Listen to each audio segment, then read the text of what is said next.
Bueno, muy buenas noches a todos. ¿Me confirman si están escuchando bien?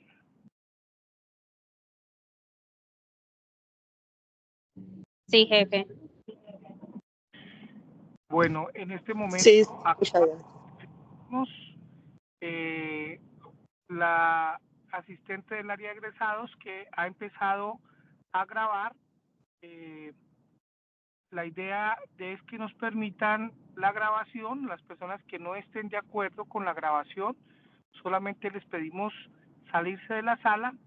Nuestro objetivo de generar la grabación es poder el día de mañana lograr enviar este video a las personas que se inscribieron y que nos pidieron la grabación posterior, porque algunas de ellas tenían turno en la noche y se les dificultaba, pero el ejercicio con la oficina de egresados es enviándoles los videos para que ellos puedan generar esta actualización maravillosa. Y además el video va a estar colgado también en el micrositio de egresados por si quieren volver a consultarlo. Quiero agradecer al profesor Nicolás, también quiero agradecer a la directora del programa de psicología. Hemos estado trabajando desde el área de egresados en conjunto con los diferentes programas, también los diferentes semilleros, tratando de entregar un poco de conocimiento y de generar un poco de atención a las actualizaciones de nuestros egresados, de nuestros estudiantes y del personal externo, con temas maravillosos como el que trabajaremos en el día de hoy, que no solamente nos ayuda a adquirir nuevos conocimientos, sino que también nos da algunas pistas para nuestras familias, nuestros hijos y todos los seres humanos con quienes convivimos. Entonces, le damos la palabra a nuestro ponente del día de hoy, que además hacemos el reconocimiento especial porque es un egresado destacado con sello María Cano. Profe Nicolás, bienvenido, muchas gracias por estar aquí.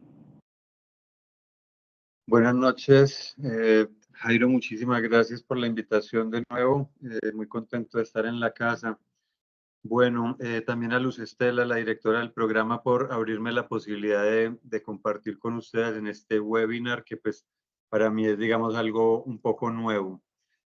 Bueno, vamos entonces hoy a tratar un tema que efectivamente es muy importante, digamos, para todos los sectores de la sociedad, padres de familia, maestros, psicólogos, pues digamos, está dirigida especialmente hacia psicólogos, pero no solo hacia psicólogos, sino a la sociedad en general, y por eso también tenemos hoy unos invitados que nos van a ayudar, digamos, con el tema para que abordemos a manera de diálogo un contraste, digamos, puntos de encuentro y de desencuentro entre la psicología, la psiquiatría, las ciencias, pues, que se ocupan de lo humano, y la perspectiva más social. Y para ello entonces los invitados nos van a contar un poco cómo ellos ven la sexualidad, cómo viven la sexualidad y cómo se puede, digamos, entender esa mirada médico-psiquiátrica del psicólogo, que a veces suele ser pues muy patologizante.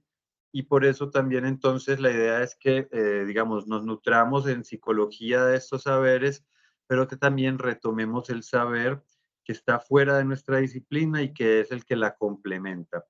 Entonces, bueno, ahorita vamos a darle la palabra también a Angie Carolina. Angie Carolina es practicante de psicología, ya está en los últimos semestres. Ella nos va entonces a compartir precisamente algo de su visión psicológica, pero también ella conoce precisamente todos estos grupos que tienen todas unas prácticas sexuales de las que los psicólogos tenemos que aprender. Entonces, gracias a ella tenemos estos invitados que nos van a compartir su saber y vamos pues a ponerlos entonces en diálogo más que en tensión. Bueno, vamos entonces, voy a presentar unas diapositivas. No sé si es posible que haya cámara y diapositivas al mismo tiempo.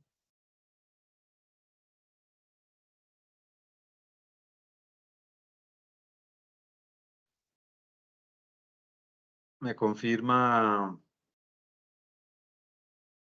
en este momento. ¿Ven las diapositivas? Sí, profe, sí se ven. Sí, profesor. Muy bien. ¿Y la cámara también? También. Ok, perfecto. Bueno, entonces este nombre de perversiones sexuales, como saben, pues es un término médico psiquiátrico que hace referencia a enfermedades.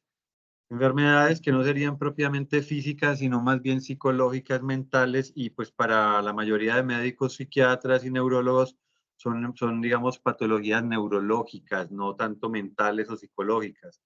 Y en muchos casos puede que se encuentre ese compromiso biológico cerebral y en otros no. Entonces vamos a mirar un poco lo que, digamos, es ese saber psicológico y psiquiátrico que está consignado básicamente en los manuales que conocemos como DSM 4, 5 o el CIE 9, 10, en fin. Para esta ocasión voy a utilizar el DSM 4, que a mi parecer y el de muchos colegas es un poco más completo y da una mejor visión de cómo se ven las psicopatologías en la psiquiatría y la psicología.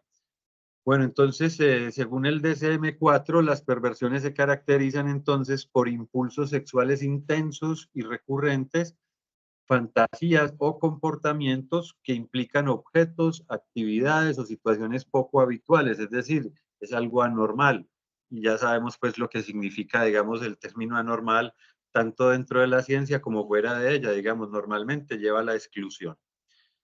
Dice además el DSM que estos trastornos producen un malestar clínicamente significativo y sufrimiento o un deterioro social, laboral o de otras áreas importantes de la actividad del individuo. Y esto aplica para cualquier tipo de psicopatologías o trastornos mentales, pero en el caso de las perversiones tiene, digamos, todavía mayor sentido porque las perversiones, digamos, un diagnóstico de una perversión normalmente genera una exclusión, no solamente a nivel social, sino también, digamos, sus propios derechos al trabajo, a la educación. Dicho de otra manera, nadie quiere tener un perverso en el colegio, en la universidad, en la empresa, en la familia. Entonces se vuelve todo un problema y por eso tenemos que comenzar a hablar de este tipo de psicopatologías como cualquiera otra de las que hay en estos manuales. Son seres humanos, ¿sí? No son de otro planeta, no son de otra especie, son distintos. Tienen una sexualidad poco habitual, dice el propio manual. Continúan y nos enseñan entonces que la característica esencial, y recordemos que esto es para la psiquiatría y la psicología, el psicoanálisis define otra como la característica esencial. El psicoanálisis pensamos que es precisamente la fijación a un tipo de práctica sexual, pero ese es un concepto pues psicoanalítico.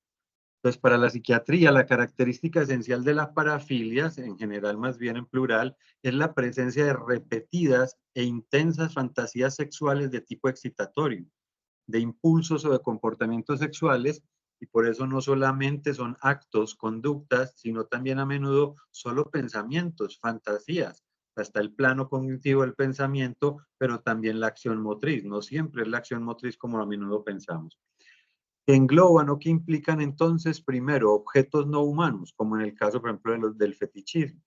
Segundo, el sufrimiento de la humillación de uno mismo o de la pareja, el sadismo, el masoquismo. Tercero, niños u otras personas que no consienten, es decir, la pedofilia, pero también gerontofilia, ancianos.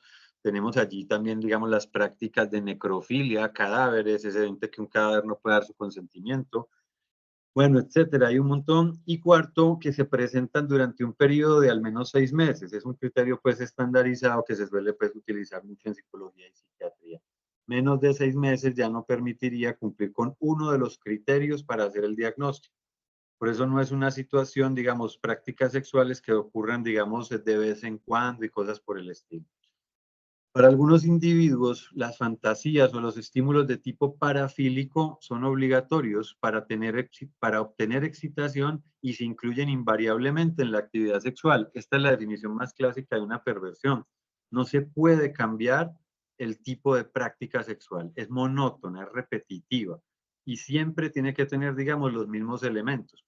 En otros casos, y ahí es donde muchos consideramos, yo me incluyo allí, que en estos otros casos las preferencias de tipo parafílico se presentan solo esporádicamente, para mí ya eso no constituye propiamente una perversión.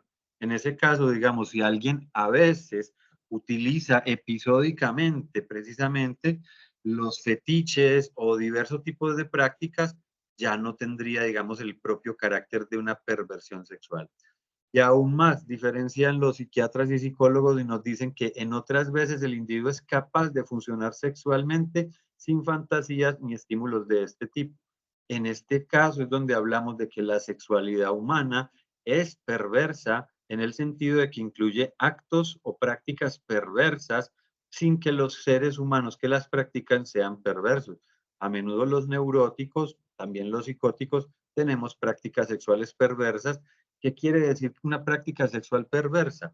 Que es rara, que es extraña y que en general no cumple, digamos, con el requisito básico según el cual se piensa la sexualidad humana o la sexualidad de los otros animales, que es la reproducción. En nosotros no prima el interés de reproducirnos, sino el obtener placer, como sabían pues los griegos, que éramos seres hedonistas, decían ya hace mucho tiempo. Bueno, los parafílicos pueden intentar la representación y les estoy leyendo textual para que conozcamos precisamente no solo los psicólogos, porque muchos psicólogos no conocen ni en la formación ni posteriormente nada sobre las perversiones y parece que a veces tienen, digamos, una postura más moralista, más personal que profesional, pero también para quienes no son psicólogos puedan conocer cuál es la mirada que tienen precisamente psicólogos y psiquiatras sobre estas cuestiones relativas a la sexualidad, que como se dan cuenta no se pueden patologizar todas, el mismo manual lo dice. Lamentablemente a menudo muchos psicólogos, muchos psiquiatras, muchos psicoanalistas reducen a un ser humano a la categoría de la perversión porque su práctica sexual no le parece lo común, lo normal, lo habitual y no se ciñe realmente a estos criterios pues que dice la propia psiquiatría y la psicología. Bueno, entonces nos dicen también que los parafílicos, a las personas que tienen diagnóstico de parafilias o perversiones, pueden intentar la representación de sus fantasías en contra de la voluntad de la pareja, con resultados peligrosos para ella, como en el sadismo sexual o en la pedofilia. Y por eso es que es necesario aclarar que no todas las personas que tienen un diagnóstico, que tienen una condición de perversión sexual, son violadores y son peligrosos para el resto de las personas. Algunos de ellos ya vamos a ver, como dice el manual, en el sadismo, pero no todas las personas que tienen la condición de sadismo abusan sexualmente de sus parejas. En algunos casos pasa esto. Tenemos que tener eso muy en cuenta. El ojo clínico de los psicólogos se caracteriza supuestamente por eso, porque no andamos generalizando y lamentablemente a menudo se hace así. Bueno, como consecuencia de lo anterior nos dicen que el individuo puede ser detenido y encarcelado. Y por eso es que evidentemente este tipo de sintomatología también tiene que ver con el sistema legal. El psicólogo tiene que tener conocimientos de la psicología clínica y de la psicología jurídica o más que jurídica forense. Bueno, las ofensas sexuales hacia los niños constituyen una proporción significativa de todos los actos sexuales criminales documentados y los individuos que padecen exhibiciones, pedofilia y voyerismo comprenden la mayoría de los procesados por delitos sexuales.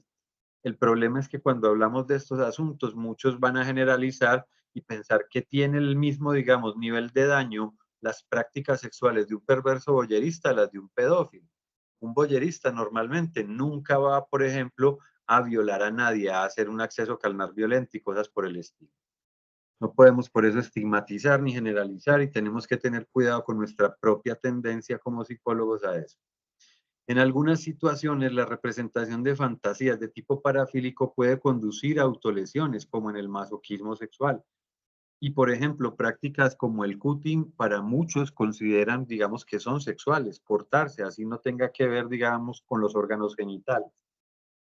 En algunos casos, el comportamiento raro, y hago énfasis allí, por ejemplo, actos de exhibicionismo, colección de fetiches, esos actos son raros para nosotros en un adulto, pero en un niño pequeñito es normal que se exhiba desnudo en la casa. Cuando ya llegan a cierta edad, la moral que les vamos implantando, les decimos que ya tienen que vestirse. Y llega un momento donde el niño siente el pudor, pero no nace con el pudor ninguno de nosotros.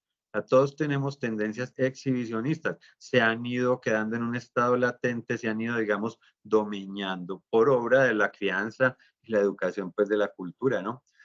Ya luego podemos hablar también de la colección de fetiches, que puede parecer muy raro, quizás hoy en día ya no es tan raro.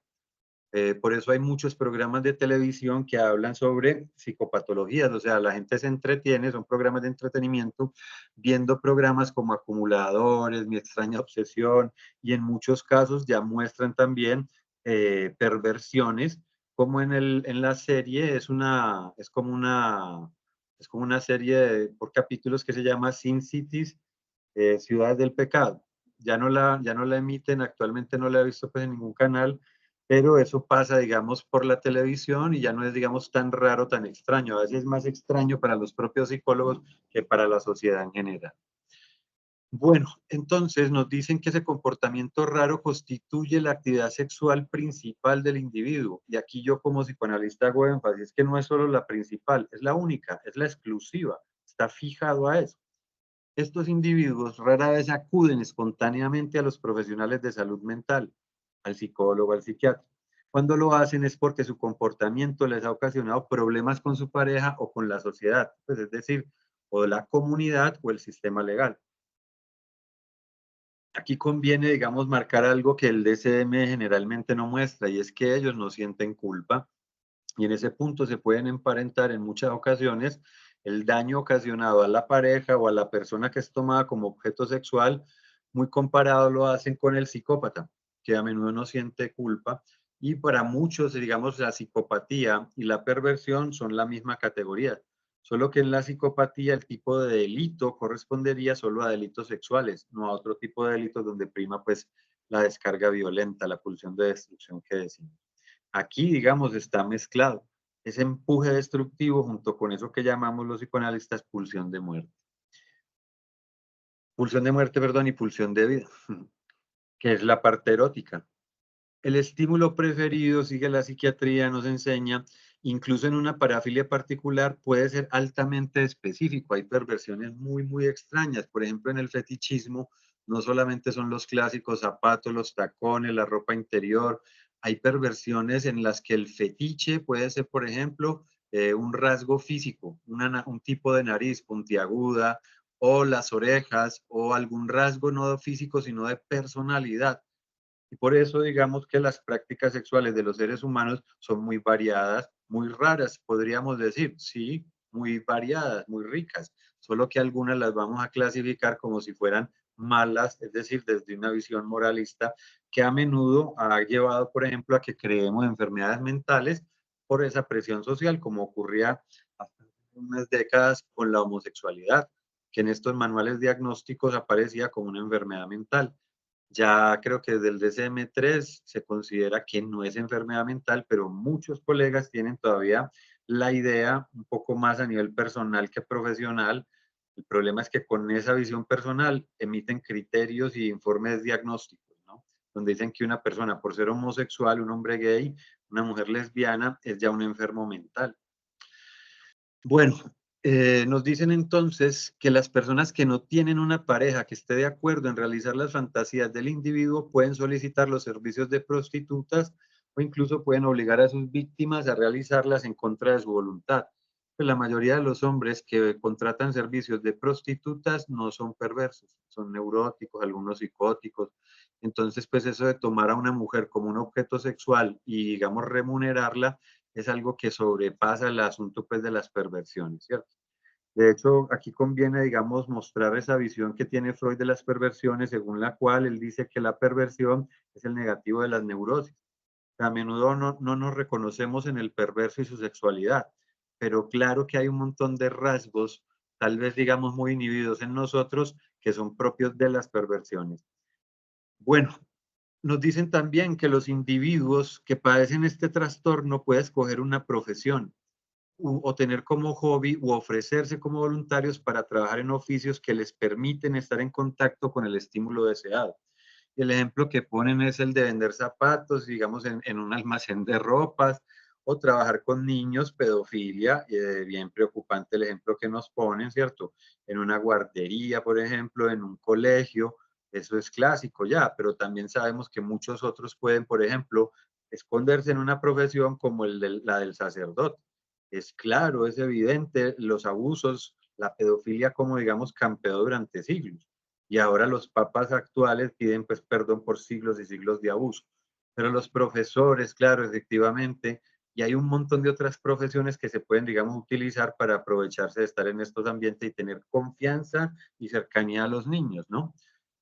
Bueno, conducir una ambulancia, por ejemplo, en el sadismo sexual, pero en este momento estaba pensando precisamente en cómo puede la profesión, por ejemplo, del modelaje webcam ayudarle a muchas personas a vivir su propia sexualidad y no todos tienen que ser perversos o perversas.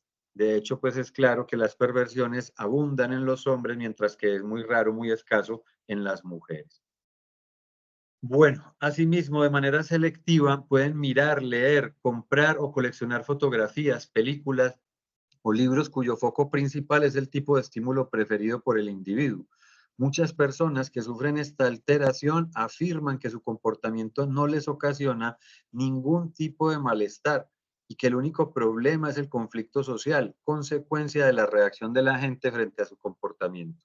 Creo que esta es la forma más clara donde se explica que esto genera un estigma social. No es lo mismo decir que tengo una depresión a que tengo una perversión. Otros casos manifiestan intensos sentimientos de culpa, vergüenza y depresión por el hecho de efectuar actividades sexuales inusuales que no son aceptadas socialmente o que ellos mismos consideran inmorales. En este caso, muchos consideramos que cuando se experimenta culpa, específicamente culpa más que vergüenza y depresión, entonces no hablamos de una perversión. No es propiamente una estructura perversa, es tal vez un neurótico que al realizar actos perversos experimenta la culpa, porque es que el sentimiento de culpa proviene de una estructura que llamamos el superyo, y el superyo se organiza, no es que los perversos no tengan un superyo, claro que son seres humanos, tienen todas las estructuras mentales, lo que pasa es que tiene otra organización, otro modo de funcionamiento.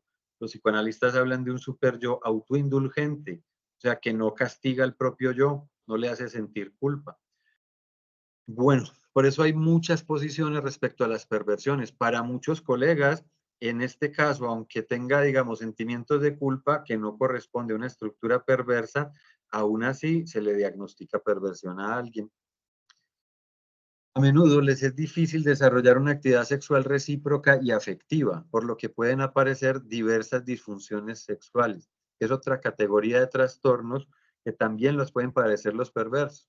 Muchos colegas creen que si una persona tiene una disfunción sexual no es un perverso, o si es un perverso no puede tener una disfunción sexual. Un perverso puede tener eyaculación precoz, puede tener impotencia, una mujer puede que no experimente el orgasmo en sus prácticas sexuales perversas. Asimismo, las alteraciones de la personalidad son frecuentes y pueden ser lo suficientemente graves como para que se efectúe el diagnóstico de trastorno de la personalidad. En ese sentido, no va siendo ya tan extraño esos otros síntomas a las personas que no tienen la condición de perversión. La idea de Freud del negativo de la perversión quiere decir, es una comparación que hace con las cámaras fotográficas y cómo se tomaba la foto y se revelaba el rollo y el rollo da la imagen, digamos, ya final. Entonces, esa es la diferencia entre la fantasía y el acto. El neurótico, los neuróticos a menudo fantaseamos con los actos perversos y difícilmente los ejecutamos. Cuando los ejecutamos, el castigo superyoico es el sentimiento de culpa. En un perverso no actúa así el asunto, no funciona así.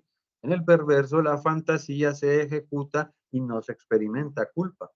De hecho, gran parte del placer en la perversión es llevar a la pareja que no es perversa, sino un neurótico, a veces un psicótico, una psicótica, a transgredir su propio sistema moral y ver precisamente la culpa en el otro, ¿no? Bueno, entonces nos dicen que también pueden aparecer síntomas típicos de depresión en estos individuos, lo cual puede provocar un aumento de la frecuencia e intensidad del comportamiento parafílico. Y es una forma, digamos, de también el perverso hacer con sus emociones, igual que lo hacen los demás. Una persona deprimida tendrá un montón de razones que nos explicarán por qué está deprimida. En un perverso también. Son personas que pueden llegar a sufrir. Puede que no sienta culpa por la práctica sexual que realiza, pero se puede deprimir. Y ustedes como psicólogos también están en la obligación ética al menos de prestarle ayuda. Los síntomas que nos dicen son dependientes de la cultura, la edad y el sexo. Nos hablan de que las parafilias o su diagnóstico en diferentes culturas o religiones puede ser de difícil realización. Este aspecto es muy importante para no terminar generalizando y, digamos, haciendo un diagnóstico fuera de contexto.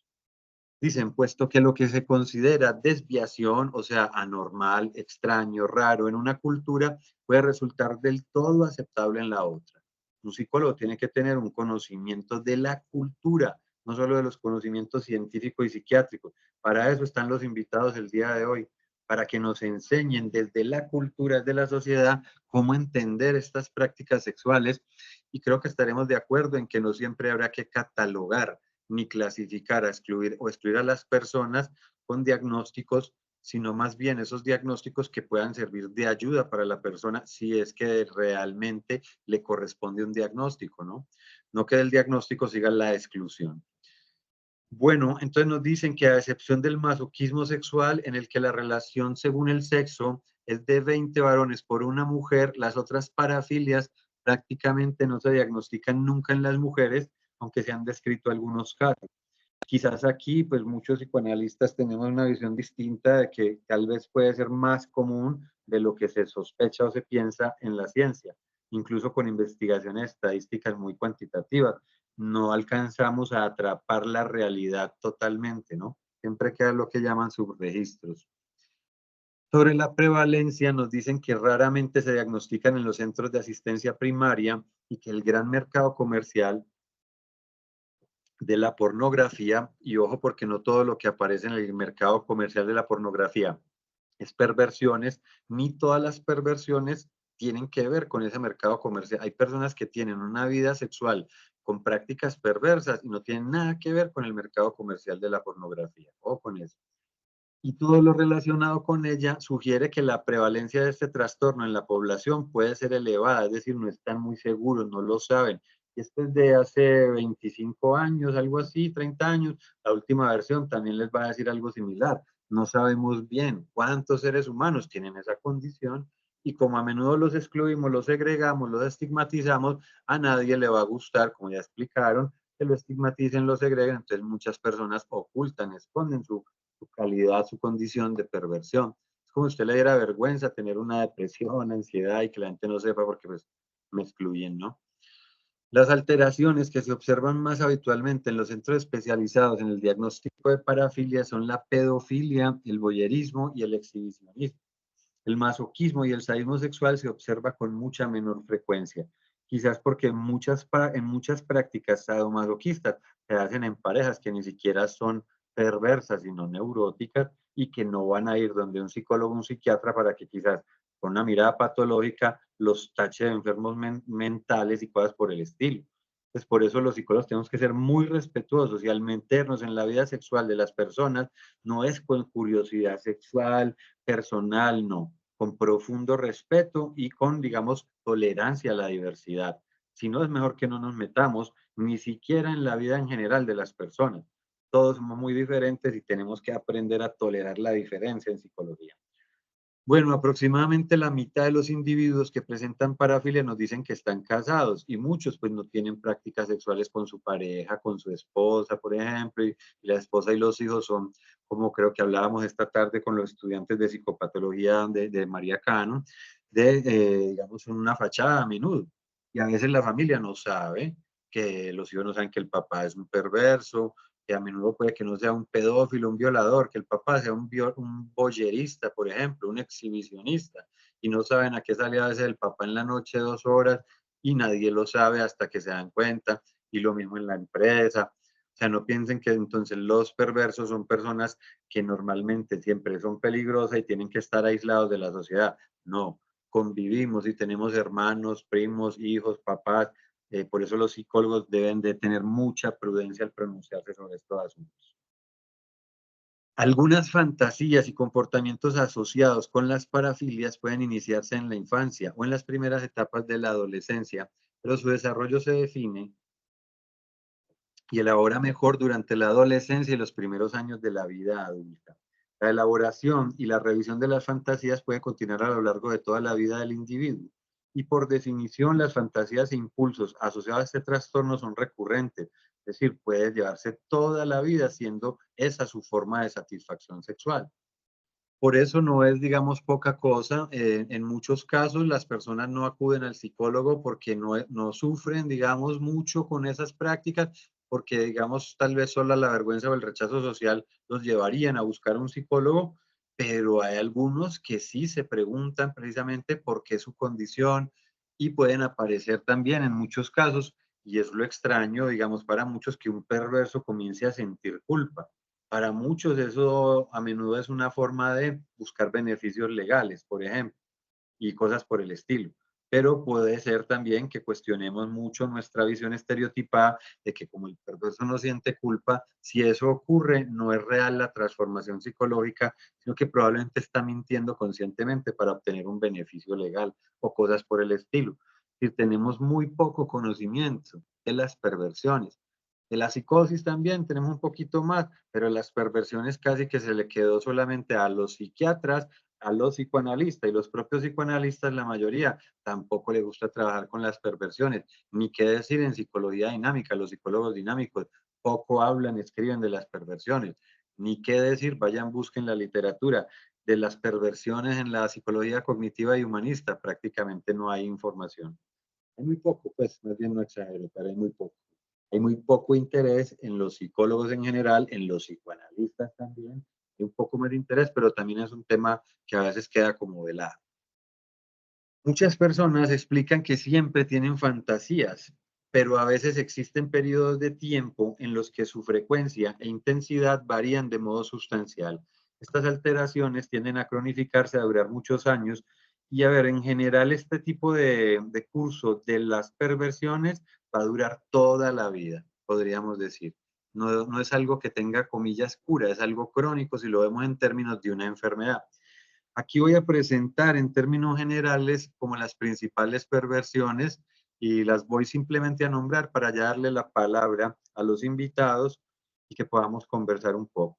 El exhibicionismo, ya saben que es la práctica, digamos, de exhibir los genitales en la vía pública, normalmente en la calle, digamos, en el frente de un colegio, en la entrada de una iglesia, para producir esa reacción de terror u horror en el otro, normalmente niñas pequeñitas como en un colegio o como les decía también, en un convento, por ejemplo. El voyerismo es lo contrario, ya no es el placer de ser mirado, sino el placer de mirar. Y no solo de mirar a las personas teniendo relaciones sexuales, sino también hay placer al verlas miccionar o defecar. Por eso no solo espían a la gente teniendo relaciones, sino también los baños públicos, cosas por el estilo. El sadismo y el masoquismo, ya sabemos, el placer el placer sexual se obtiene solo cuando le puedo causar daño moral o físico a la pareja, sadismo, o cuando yo quiero que el otro me cause daño moral o físico, masoquismo. El fetichismo, pues es el uso de objetos a menudo que no implican, digamos, la presencia de un ser humano, sino objetos de la persona, como por ejemplo tacones, ropa interior, ¿sí? Hoy en día muchos fetiches no son los clásicos fetiches, digamos, para la práctica, digamos, masturbatoria, sino que al contrario, muchas personas en la práctica sexual normal llevan fetiches, como es regalarle unos ligueros a la pareja, a la mujer, o la mujer al hombre una ropa interior de color roja y cosas por el estilo, que actuarían como fetiches que aumentan la excitación, pero que no necesariamente tienen que llevar cada vez que van a tener una práctica sexual los fetiches, a menudo no utilizan fetiches. El fetichismo transvestista, pues que consiste todo el placer sexual en vestirse de mujer un hombre o desnudarse y ocultar su pene mientras se mira al espejo. Una práctica, fíjense, profundamente egoísta y que tal vez no le haría daño a nadie. Pero si se han visto la película El silencio de los inocentes, el protagonista del asesino pues tiene esa condición y no es realmente un asesino. Él mata a las mujeres que secuestra para quitarles la piel y hacerse un traje de mujer. O sea, además de esa condición de fetichismo transvestista, hay otra condición en la cual él mata y no siente ninguna culpa ni remordimiento por matar mujeres para quitarles la piel. Entonces no es tan simple en muchos casos, no es algo tan, ¿cómo se dice?, que no fuera peligroso. En la película nos llevan a un extremo donde un fetichista transvestista puede llegar a hacer eso. La mayoría de fetichistas transvestistas solo se visten de mujer, ¿sí? No llegan a hacerle daño a nadie más. En el froteurismo es muy común en el transporte público, las personas frotan los genitales contra el cuerpo de los demás, aprovechando pues el aglomeramiento, se frotan sus genitales y algunos eyaculan ahí mismo en el transporte público, cosas por el estilo. Bueno, la escatología telefónica es muy rimbombante el nombre, pero solamente consiste en hacer llamadas obscenas. Digamos, no es una llamada a una línea caliente, a un perverso con escatología telefónica no le interesa porque en la línea caliente le siguen su fantasía sexual. Ay, sí, yo también quiero que me penetre o tal cosa. La persona con escatología lo que le gusta es que la víctima, digamos, el otro, se escandalice, se asuste, se horrorice y que le diga que no le diga eso, que no le llame. O sea, no le produce excitación que le sigan la fantasía, sino al contrario, ver la reacción de pánico, de miedo que ellos interpretan como si se hubiera excitado a menudo. Coprofilia implica que en el acto sexual debe haber la presencia de heces, digamos, defecar en la pareja o que la pareja le defeque, y eso, sin eso no hay, digamos, placer sexual. En la urofilia es con la orina, miccionar. En la pedofilia, pues ya sabemos, utilizar niños para la práctica sexual, niños en la primera infancia, bebecitos ya en la segunda infancia, adolescentes, hasta los 14 años, creo que aplica acá en Colombia bien el término de pedofilia, ¿no? Necrofilia con cadáveres, gerontofilia con animales, con ancianos, isofilia con animales, y hay otras, hay un montón, más raras todavía, que ni siquiera están clasificadas en estos manuales. Bueno, de echada así una mirada panorámica, vamos ahora sí entonces a dar paso a nuestros invitados. Le pido el favor a Carolina que actives tu cámara y el micrófono para que te presentes. Hola Carolina. Hola, buenas noches. Muchas gracias, Nicolás. Buenas noches a todos.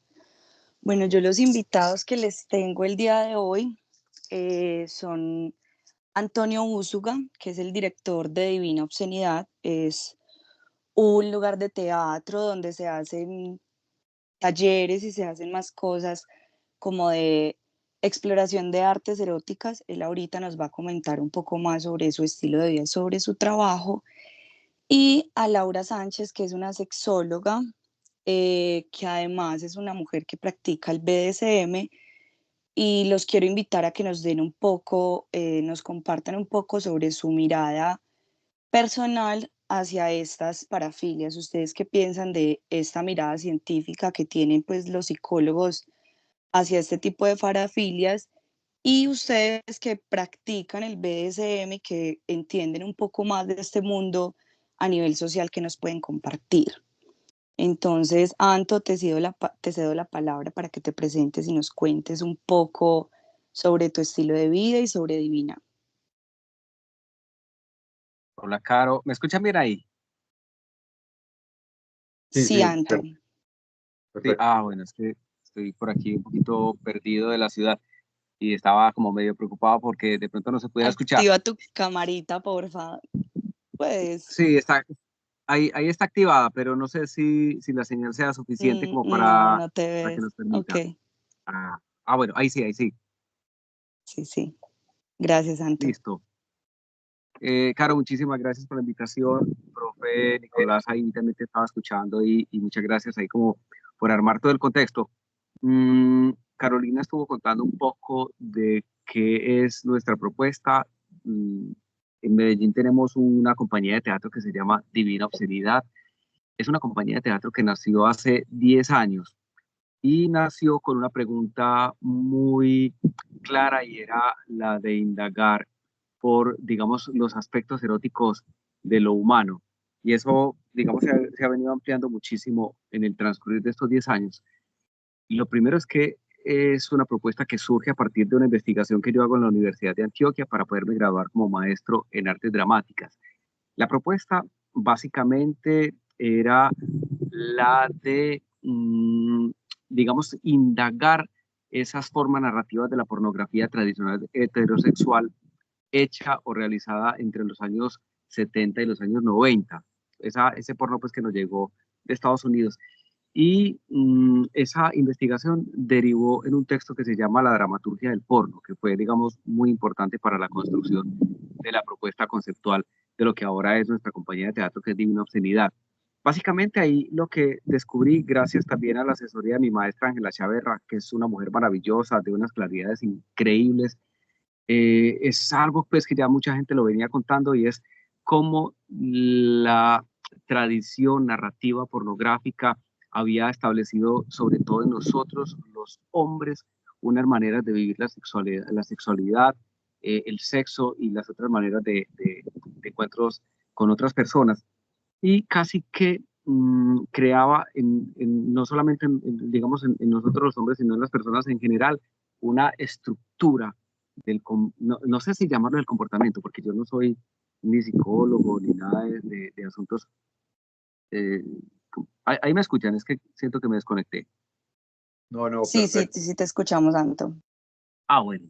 Lo que les estaba contando es que como esas estructuras narrativas tradicionales del porno habían establecido ciertas maneras, digamos, del comportamiento en las personas, y habían determinado unas maneras de accionar a la hora de encontrarnos con otras parejas o tener encuentros sexuales de todo tipo. Y digamos que esas estructuras eran absolutamente rigurosas en cuanto a que decían que el encuentro con otras personas tenía un inicio, un tránsito por donde había de pasar ese encuentro sexual, y finalmente terminaba en lo que en la eyaculación, o en lo que en el porno se llama el cum shot. Eso fue, digamos, lo que viví en esa investigación. Esa fue una como de los hallazgos principales, y ese hallazgo me lleva también a preguntarme cuáles eran las corrientes o alternativas que se proponían a ese tipo de encuentros. Y ahí fue muy importante toda la asesoría de mi maestra Ángela Chaverra, el encuentro con el porno alternativo que hasta hoy se está haciendo, y sobre todo con esas formas del porno, digamos, feminista, que fue muy importante. El porno feminista lo que hace es que dice que el deseo en las formas narrativas tradicionales del porno, en las formas narrativas del porno tradicional que yo estaba investigando, siempre está puesto desde el punto de vista de los hombres. Y el porno feminista, obviamente, invierte la premisa y dice que tal hacer un porno que no solamente ponga el deseo a partir de los hombres, sino que ponga el deseo no solo en las mujeres, sino desde un punto de vista más humano. En ese sentido, se complejiza absolutamente todo y el espectro se abre, el espectro narrativo. Y lo que pasa con los personajes en esas situaciones de encuentros sexuales se amplía de una manera maravillosa, y esa ampliación narrativa es la que nosotros retomamos, nosotros como Divina Obscenidad retomamos, y es la que ponemos en escena. Aquí, escuchando al profe ahorita, mmm, yo podría decir que lo que les decía ahorita es que yo no soy ningún experto ni en parafilias, ni en ningún tipo de fetiches. Tengo mis fetiches y demás, y me encanta tenerlos y todo. Y ahorita vengo explorando, como dramaturgo que soy y como director de una compañía de teatro, dos conceptos que he podido aprender de unas personas con las que me he venido encontrando últimamente. Uno de ellos es todo el tema del erotismo consciente, que me parece absolutamente fundamental. Y el otro concepto que me parece muy importante es el tema del placer consensuado. Y eso ya determina, digamos, las nociones de parafilia o las nociones de fetiches que tengamos, es porque todo ha de pasar por esa conciencia del acto. Yo sé que el deseo es algo que se dispara en muchas direcciones y uno no sabe dónde va a parar, pero cuando se pasa también por el rasero de lo consciente en términos de consensuar, puede tener unos lugares desde donde se puede activar. Y en ese sentido, yo creería que eso que se llama placer se puede bajar de nociones morales y se puede convertir en actos que pueden ser, es que la redundancia es válida en ese sentido, como más placenteros, y donde las personas puedan estar ahí disfrutando a fondo sus maneras de estar, pues, como en este planeta. Eso es básicamente lo que nosotros hacemos.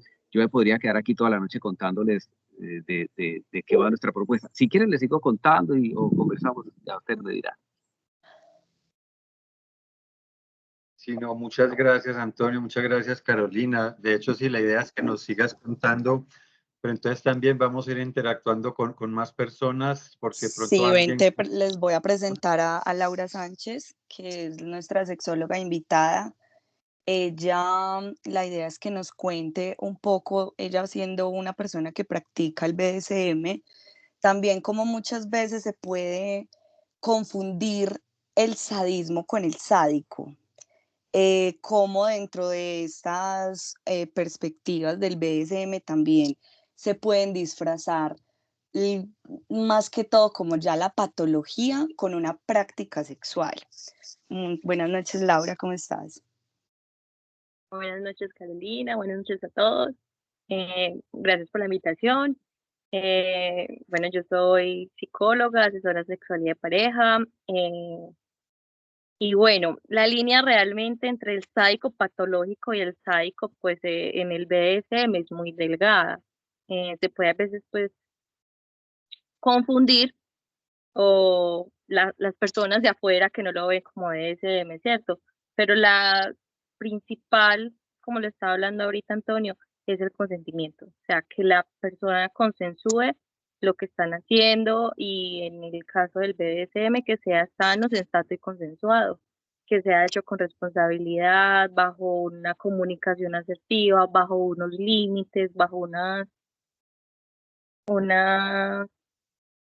unos tratos pactados posteriormente por las personas involucradas, tanto por la persona que va a ser sometida como la persona que va a someter, ¿cierto?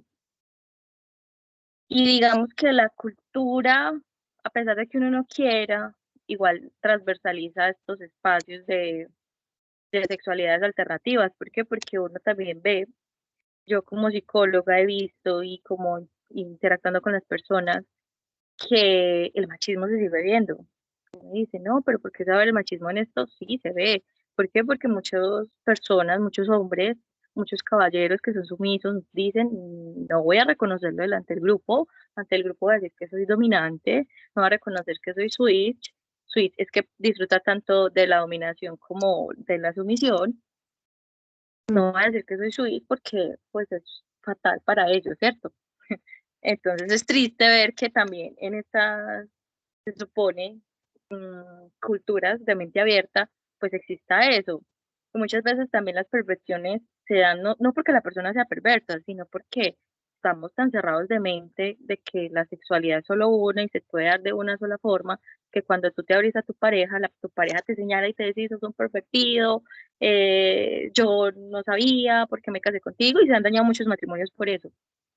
Pero no es porque la persona sea un pervertido, de pronto no lo supo comunicar de la otra persona, de la mejor manera para la otra persona, y la otra persona no estaba preparada para recibir esa información. Entonces ahí es cuando de pronto, nosotros como psicoterapeutas sexuales entramos cuando buscan la ayuda, no siempre van a buscar ayuda, a veces se pueden salvar matrimonios, a veces no. Entonces uno entra a que haya una comunicación asertiva, no a darle ninguna la razón al otro, que por lo regular van a buscar un psicoterapeuta para entrar en esa pelea de que yo tengo la razón o el otro tiene la razón, y no, la idea es que haya un equilibrio y un punto medio donde se encuentren los dos y puedan consensuar, sea que lo tengan con terceras personas o que lo puedan hablar y llegar a un acuerdo entre los dos, entre la pareja. Yo creo que es más como de abrir la mente y de que el tabú que nos han metido como sociedad en cuanto a la sexualidad, de disfrutar la sexualidad y eso, es lo que nos hemos dejado meter en la cabeza. eh, y entonces ahora por eso están pues como las perversiones.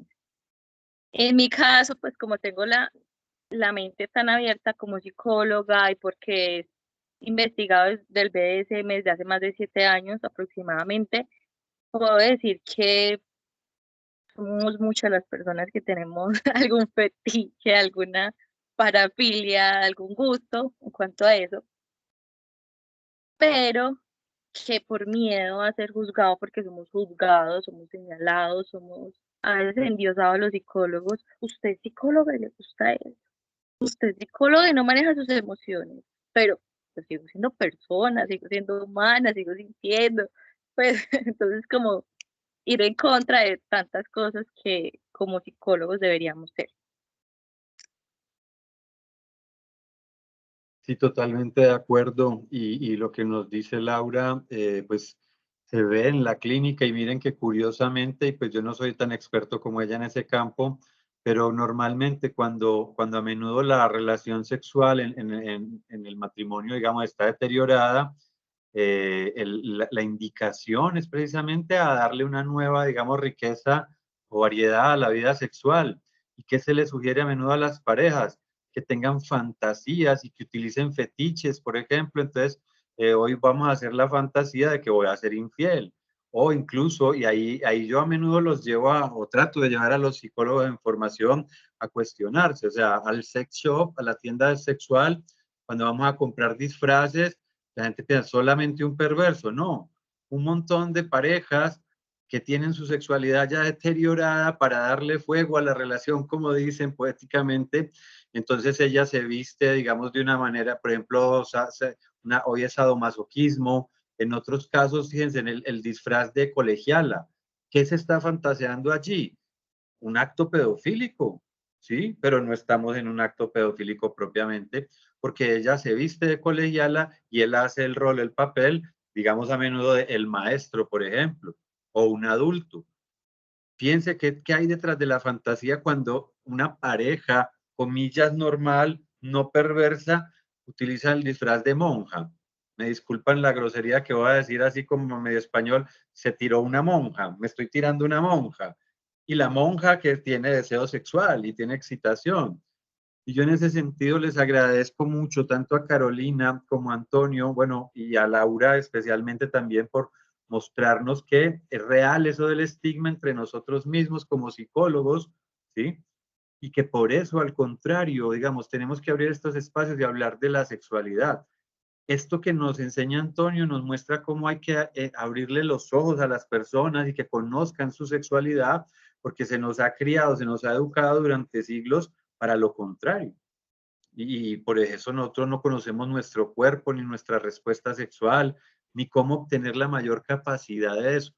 El hecho de que ya se hable un poco más, ya sea, digámoslo así, posible hacer este tipo de espacios, es una ventaja para muchos y ahí es donde la psicología tiene una responsabilidad social. La sexualidad de mucha gente ha mejorado gracias a que hoy en día ya no se ve tan raro o extraño esto. Y mucha gente que no podía, digamos, alcanzar su potencial sexual o como dicen, su calidad de vida a nivel sexual, hoy en día lo logra porque ya no se siente tan extraño. Yo tengo esta práctica y pensé que era el único y pues de esto no hablo con nadie, pero no es tan raro. Hay otros como yo y no somos enfermos, no somos delincuentes. Por eso qué bueno que nos presenten esta otra mirada, que amplía mucho la visión que los psicólogos tenemos. Muchísimas gracias. Hay una pregunta en el chat. Vamos a leerla. Dice, buenas noches, por favor me dicen cuál es la diferencia entre el pedófilo y el pederasta. Pues básicamente, comienzo respondiendo yo, pero si quieren para que me ayuden, básicamente pedofilia significa amor a los niños. Por eso el pedófilo cuando abusa de los niños normalmente no los agrede, digamos, no los maltrata, no los mata a menudo. En cambio en el pederasta hay esa condición de, digamos, no solo abusarle sexualmente, sino hacerle daño y a veces asesinarlo. Es básicamente eso lo que clásicamente diferencia. No sé si quieren agregar algo. No, por mi parte no.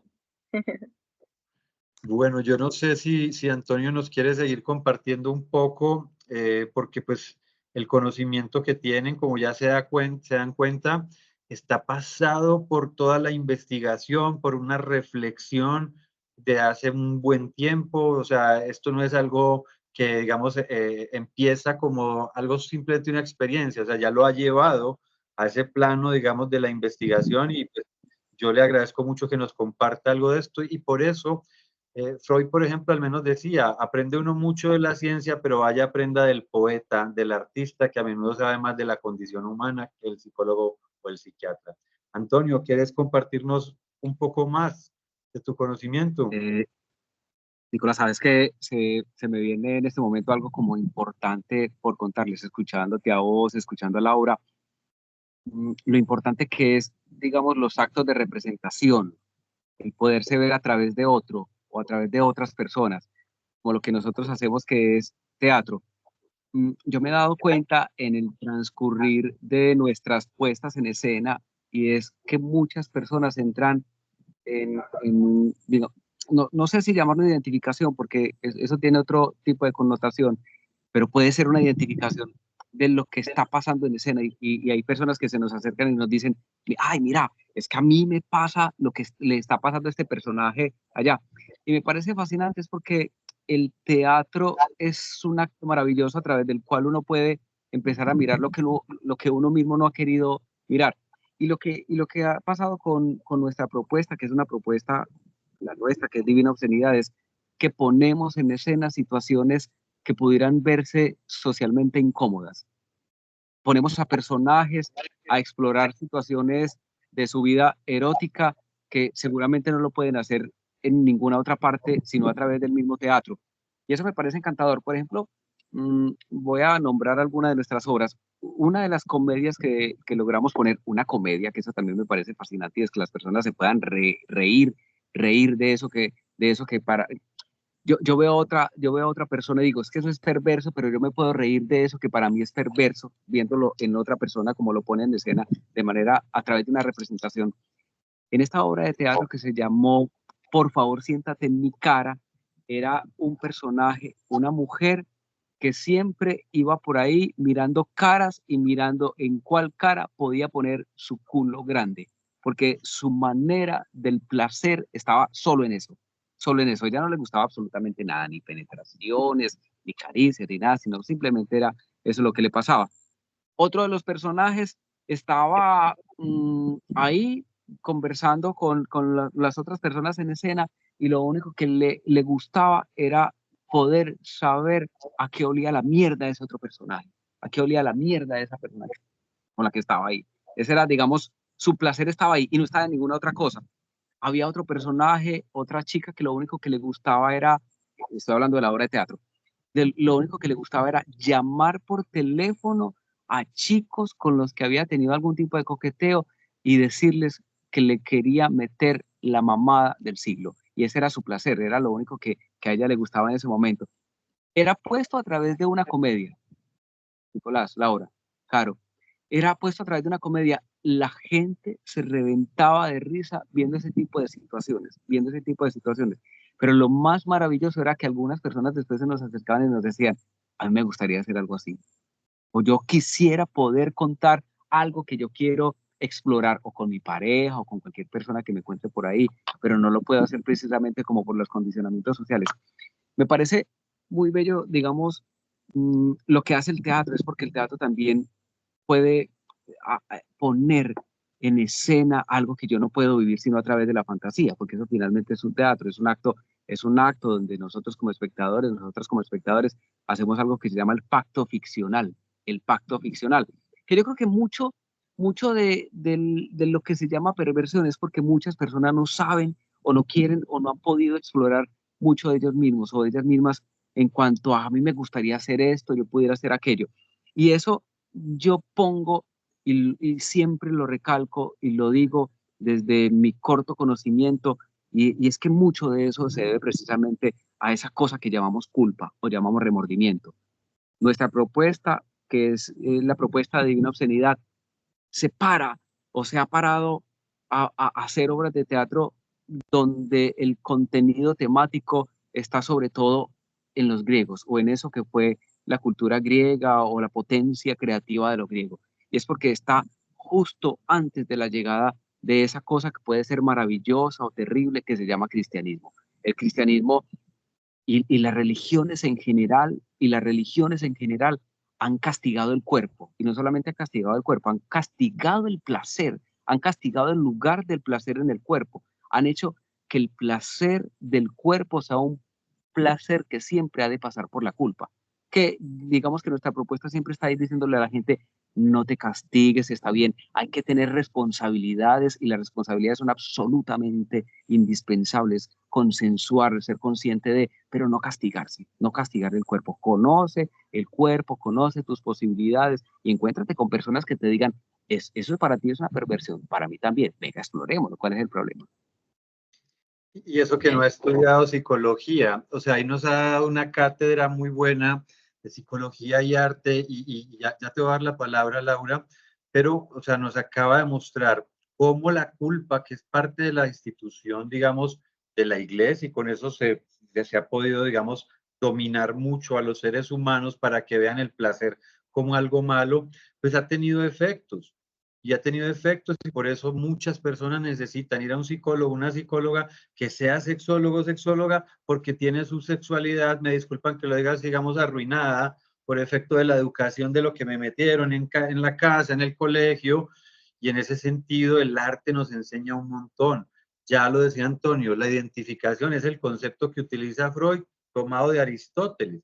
Aristóteles precisamente dice que produce el teatro en los espectadores, activar las emociones, y se identifican con los personajes, el protagonista, el antagonista, y vivencian todo tipo de emociones. Y por eso es liberador. Y liberador no solo para el espectador, sino lo que nos enseña Antonio. Los actores tienen una posibilidad de liberarse en ellos mismos y de conocerse representando a otros. Pues, o sea, por eso el arte tiene la misma función, digamos, que ir a un psicólogo, digamos, si la idea es conocerse a sí mismo haciendo arte. De hecho, hay una técnica que llaman el psicodrama, donde se va al psicólogo precisamente y se escenifica con otras personas parte de la vida del consultante, si lo queremos llamar así, en el lenguaje del enfermo. Entonces, el teatro, el arte cura, el arte lo utilizamos a menudo para estabilizar a muchos sujetos psicóticos, y por eso hay un pasito de la genialidad a la locura. Pero ese es el asunto, que por ejemplo el teatro que hacen en Divina Obscenidad es precisamente parte de esa propuesta más moderna, que aunque pueda generar inicialmente un cierto choque con los espectadores y sus valores morales, está hecho de una manera estética. Hoy utiliza el concepto de soborno estético. Está hecho con una técnica que, al contrario, en vez de producir como repulsa, hay identificación, y se ve uno reflejado en personajes que hacen lo que uno no se atreve a hacer, aun cuando lo desea. Por eso Freud dice que el neurótico fantasea con lo que hace el perverso. Bueno, muchas gracias, Antonio. Laura, adelante. Nico, perdón, antes de que hable la invitada, por acá en el chat nos hablaban sobre qué hacer con esos sentimientos de culpa y cómo abordarlo cuando las personas llegan.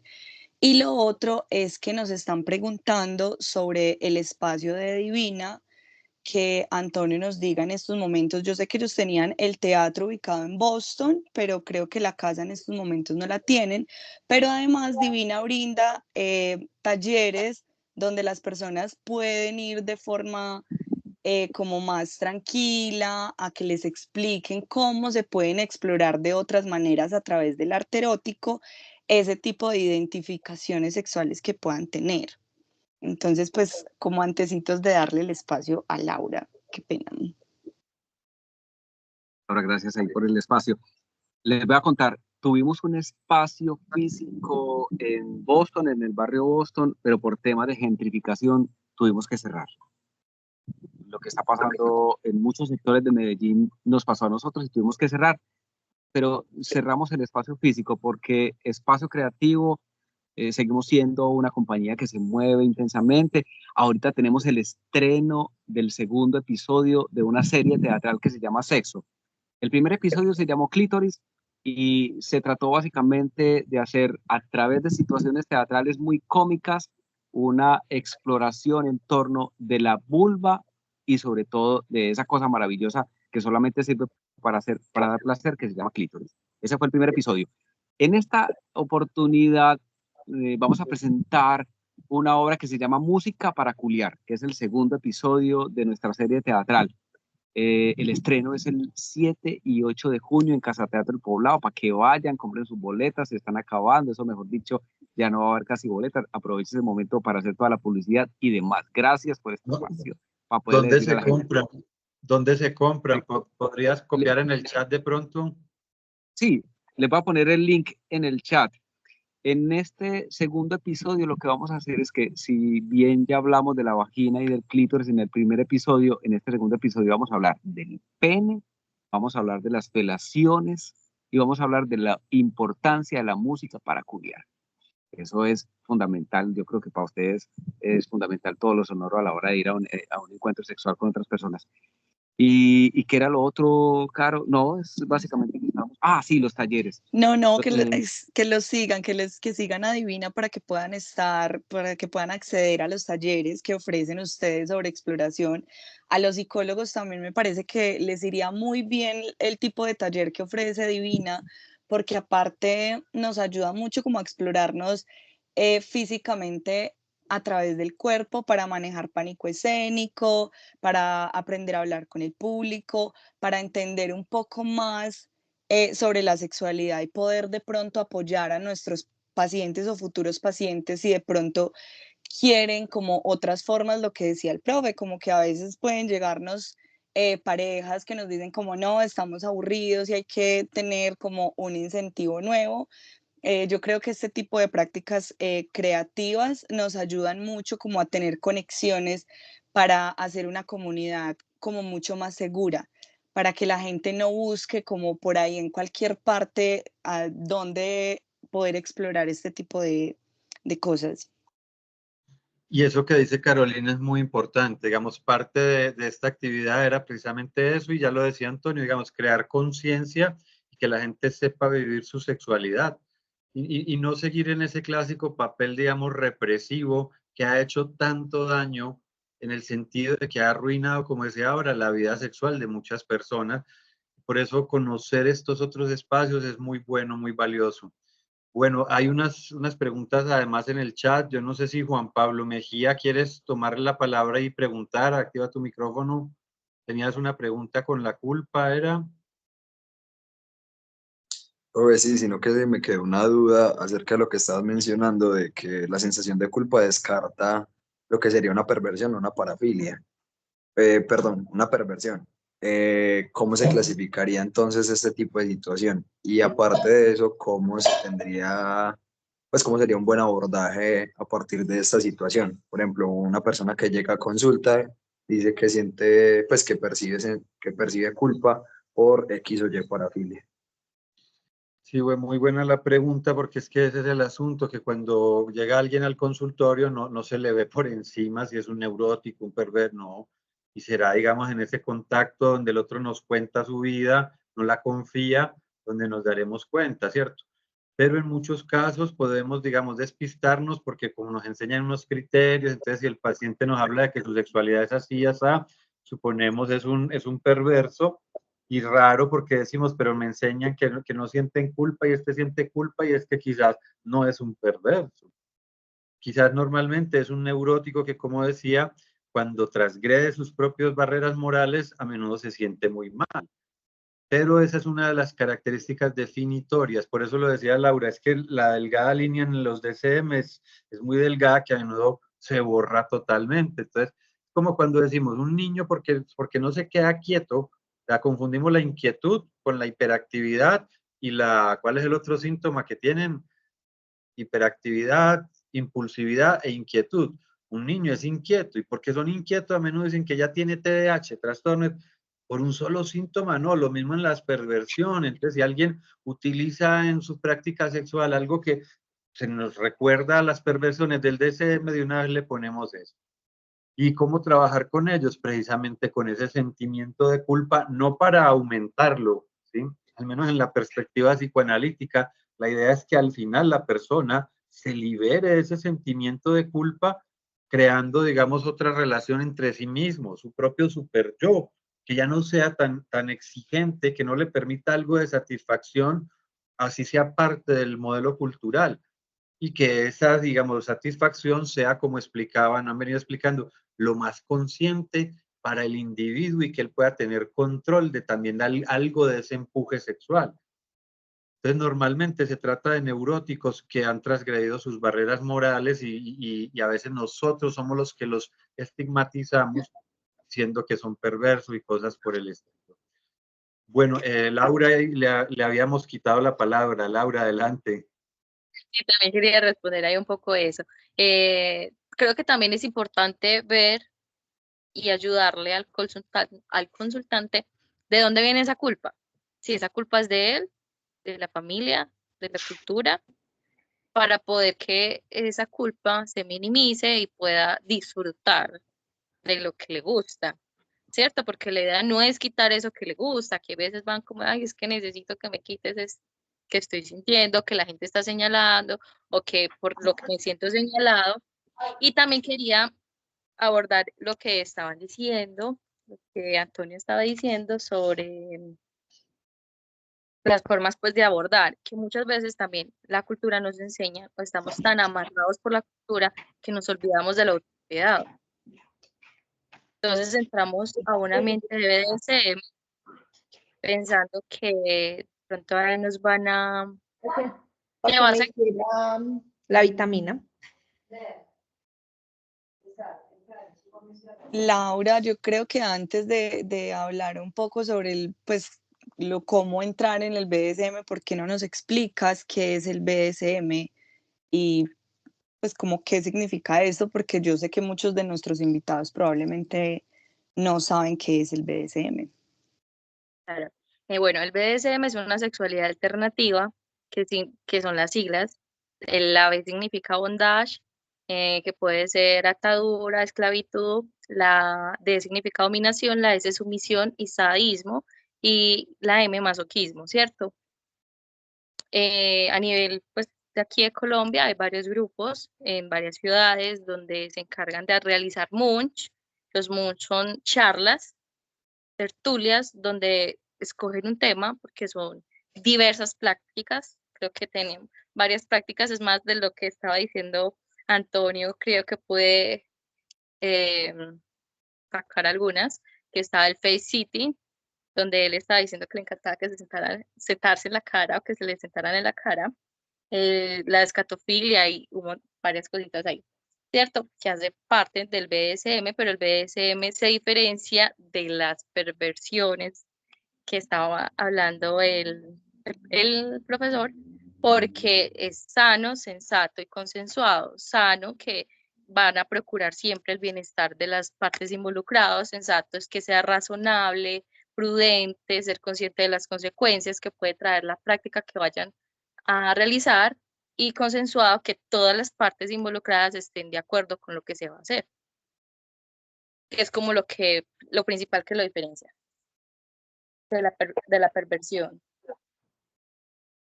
Entonces, al estar con tanto tabú en la sociedad, el autocuidado, cuando tú vas a entrar a estos grupos, muchas veces se desvanece y muchas veces las personas salen sufriendo más, salen despavoridas porque se van de una a lo más, en vez de ir de menos a más. De menos hablo de que empieza leyendo, empieza consultando, empieza aprendiendo, pero no te vayas de una a la práctica con una persona que ni conoces, que no sabes qué intenciones tiene, que no sabes qué rasgos hay en esa persona, que muchas veces se pueden mezclar en estos grupos, personas manipuladoras, personas narcisistas, personas que pueden hacer mucho daño.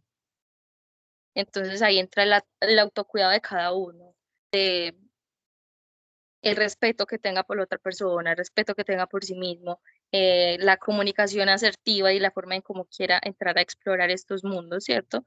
Porque no son, a ver, esas prácticas existen desde la antigüedad, siempre, pero siempre han estado ocultas por lo mismo, por el tabú que nos han impuesto, para mantener un poquito el control sobre la sexualidad.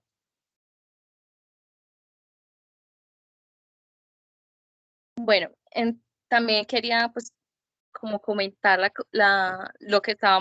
retomar lo que estábamos hablando sobre de que muchas veces el machismo se lleva a esto, entonces hace que las personas, igual a pesar de que están en un ambiente donde se pudieran abrir, es un ambiente también donde se ven también reprimidos por lo mismo, porque el machismo se lleva ahí. Entonces el hombre tiene que ser el macho, el hombre tiene que ser el dominante, el hombre tiene que... No, o sea, quitémonos esos pasos mentales que traemos y exploren, no te definas en un rol, explora primero, mira qué te gusta, no tienes que probar todo.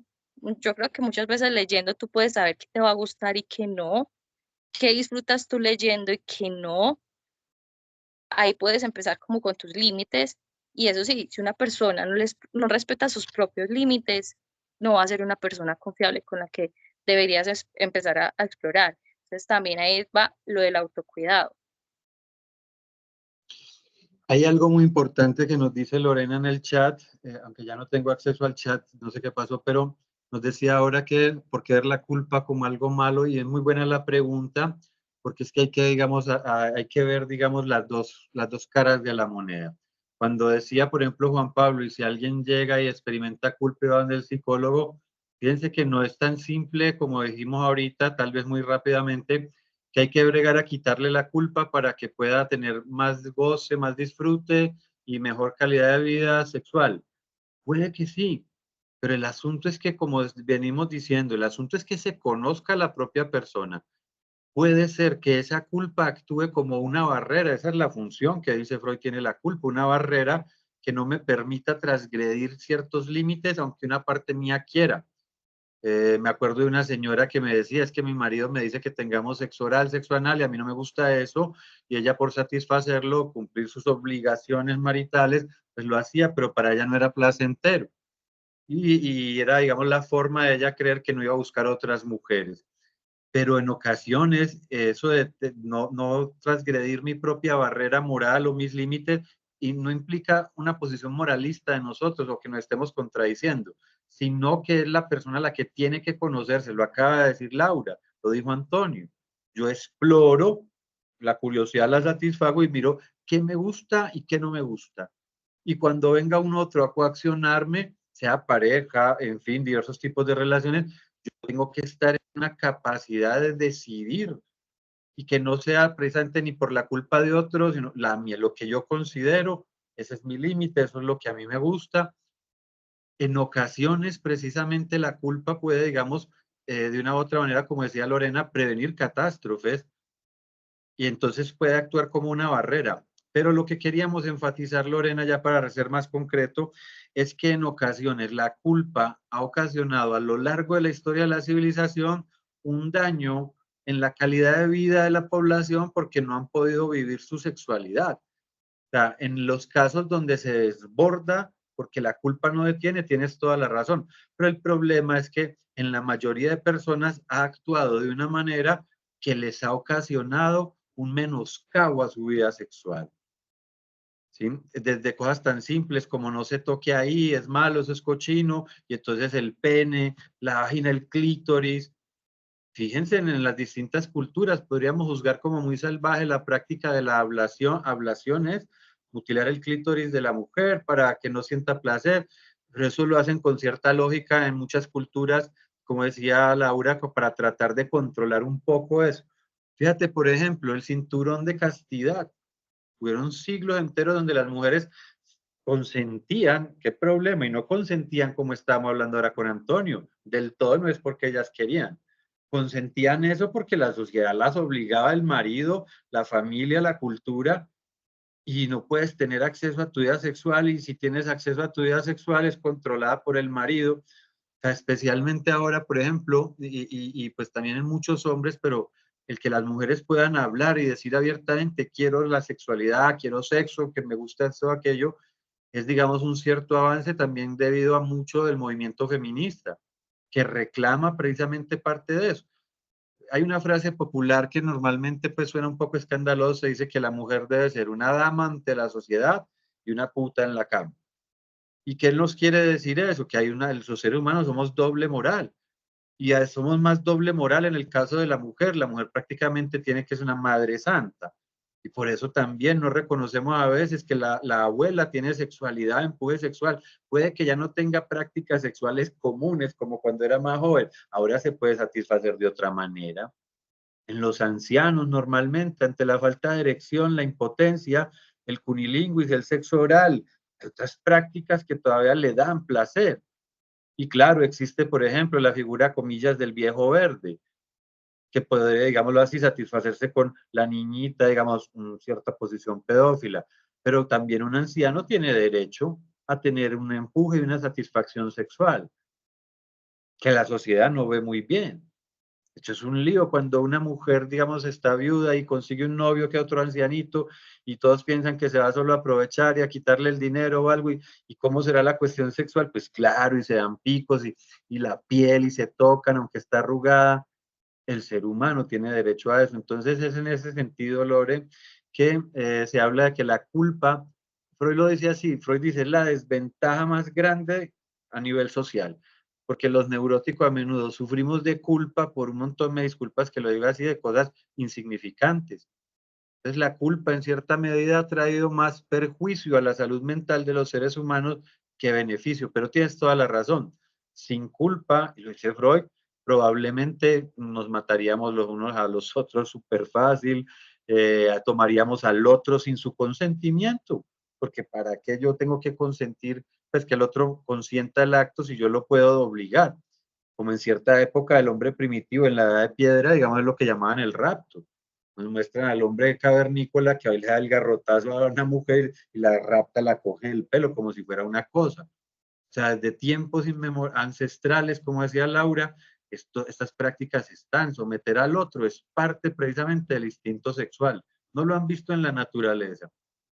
La ternerita está en calor, la hembra, y vienen 6, 7 toros y la descaderan. O sea, no podría uno decir que la vida sexual humana es mejor que a menudo cómo se vive la sexualidad en la naturaleza. Por eso cuando hablamos de que un ser humano puede comportarse como un salvaje en la vida sexual, eso tiene una parte de positivo y de negativo, pero es en ese sentido que uno tiene que conocerse, sus propios límites, y que la educación a menudo nos lleva a eso. Tú lo sabes de que, ¿cuál es la educación que damos los psicólogos en los colegios? La anatomía, los órganos, y luego hablar de que la sexualidad te puede llevar a algo malo, como embarazo a temprana edad o enfermedad de transmisión sexual. ¿Y se habla en las charlas de los psicólogos sobre placer y erotismo? No, porque se abordan normalmente desde la perspectiva moralista. Pero muy buena tu pregunta, tienes toda la razón. Sin la culpa también tal vez sería otra. Algunos pensamos la sexualidad humana sería un poco mejor. Había un psicoanalista llamado Wilhelm Reich que proponía liberar la sexualidad totalmente. En fin, son posiciones. Muchas gracias, Lorena. ¿Quién más quiere participar? Antonio, no sé si Laura, por quiere. aquí en el chat tenemos una pregunta que dice que qué pasa si llega una pareja que no comparte para nada de pronto estas filias o las ganas de explorar X o Y acto. Bueno, hay 3 cosas por las que una pareja debería separarse, ¿cierto? Entre una de ellas entra la sexualidad, y es que muchas veces no es que haya algo malo en una o en otra persona, es que hay una diferencia grande en la libido de una persona y otra. De pronto una persona necesita, voy a hablar pues desde la parte más, como más suave. Una persona necesita solo tener relaciones sexuales una vez a la semana y con eso está satisfecha, pero la otra necesita todos los días y se siente insatisfecha. Entonces ahí no hay una compatibilidad en la sexualidad, que es la principal, lo que diferencia una pareja de las otras relaciones interpersonales. Entonces, esa sería una razón. Si no se logra llegar a un equilibrio, a un acuerdo, sería una razón por la que se debería dejar. Cuestionar, terminar esa relación. Porque en ese aspecto sí la pareja debería tener como una libido similar, no igual, pero sí similar, que se puedan entender. Las otras 2 es el maltrato, el irrespeto, y la otra es el proyecto de vida en cuanto a los hijos. Si una quiere tener hijos y la otra no, ninguna de los dos debe de coaccionar a la otra persona para que decida tener hijos o la otra persona decida no tener hijos. Esas son pues como las 3 básicas con las que uno dice una relación debería ver si de verdad va a funcionar o no. Uno ya como psicoterapeuta ya sabe que no va a funcionar, ¿cierto? Pero pues uno no les puede decir a las parejas corten o no, ¿cierto? Uno va a buscar todas las herramientas que pueda para ver cómo pueden llegar a un acuerdo. Ya si de pronto hay mucho apego, resistencia al cambio, a dejarse, a de pronto intentarlo con otra persona, ahí es donde también hay veces pueden abrir la relación, donde entra un tercero, porque a satisfacer esas fantasías, pero ahí también corren ciertos riesgos. Claro, muy interesante. Y fíjense que además de la libido está la cuestión más hormonal de la testosterona y la progesterona, que también a veces puede estar afectando. En fin, es que la sexualidad es una cosa muy amplia, ¿no? Tanto que se supone y le chantan a los hombres que los hombres son los únicos que ven porno. Las mujeres también vemos porno, las mujeres también queremos sexo, las mujeres también queremos explorar. Pero entonces sí, también todo es como tabú y de los señalamientos y de cómo nos van formando la sociedad. Había también una pregunta, creo que era Jader, sobre, digamos, qué pasa cuando la pareja no comparte estas fantasías. Muy importante tu pregunta, porque a veces lo que sucede es que la pareja no comparte esas fantasías en principio, porque precisamente no se conoce todavía a sí mismo o a sí misma. Y porque también a menudo da pena, vergüenza a veces con la propia pareja, digamos, confesar, comillas, todo lo que implica esta metáfora de confesar al cura y que me hace sentir culpa, confesarle a la pareja que yo tengo estas fantasías. Y entonces a veces él las tiene y ella también, pero a ella le da pena y a él también. Es un motivo constante de consulta al psicólogo. Entonces, ¿cómo hago? Porque mi pareja me van a juzgar, ¿no? Y quizás precisamente, Jader, ¿cuál sería la idea? Que la persona pueda llevar a su propia pareja que se opone, entender primero que, digamos, estamos tocando sus barreras morales, ¿cierto? Y que no hay que presionar, coaccionar, como decían. Y segundo, tal vez hacerle, digamos, ver que quizás, por ejemplo, yendo donde un psicólogo o una psicóloga a conocerse un poco, pueda que ceda algo de esa, digamos, barrera, pero tal vez no todo a como espera la pareja. Por eso es una negociación y quizás la pareja pueda descubrir en el espacio del psicólogo o la psicóloga algo sobre su propia sexualidad y pueda ayudar a que la sexualidad de la pareja funcione mejor. O sea, es muy difícil y es en el caso por caso, en el uno por uno. Sí, hay actividades muy bonitas que se pueden hacer y que salen muy bien cuando hay una pareja que tienen estos conflictos. Y es que cada uno por aparte hagan su lista de fantasías, ¿cierto? Sin tratar de meter la moralidad, como todos esos tabús que tienen en la mente, dejándolos de lado un poco, lo más que pueda, y después en un encuentro donde ambos estén, compartirlos juntos y ver en qué pueden explorar juntos, por dónde pueden empezar.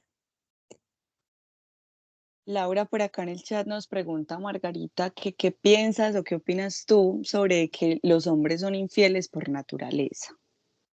Es el hombre, no son los hombres. O sea, el ser humano no nació para ser monógamo. O sea, no está en su naturaleza ser monógamo. O sea, nosotros no somos monógamos por naturaleza, somos monógamos porque la sociedad nos obligó a ser monógamos y no porque quisiera algo más, a ver, ¿cómo lo digo? Más moral. No fue por moralidad, fue más por economía. Porque entonces no se sabía quién eran los hijos, ahí empezaba como lo de las herencias. Entonces, por eso fue que ese control de la monogamia entró a la sociedad. O sea, es más económico, más cultural, más por controlarnos, que nació lo de la monogamia. Pero el ser humano no es monógamo por naturaleza. Sí, No es solo los hombres.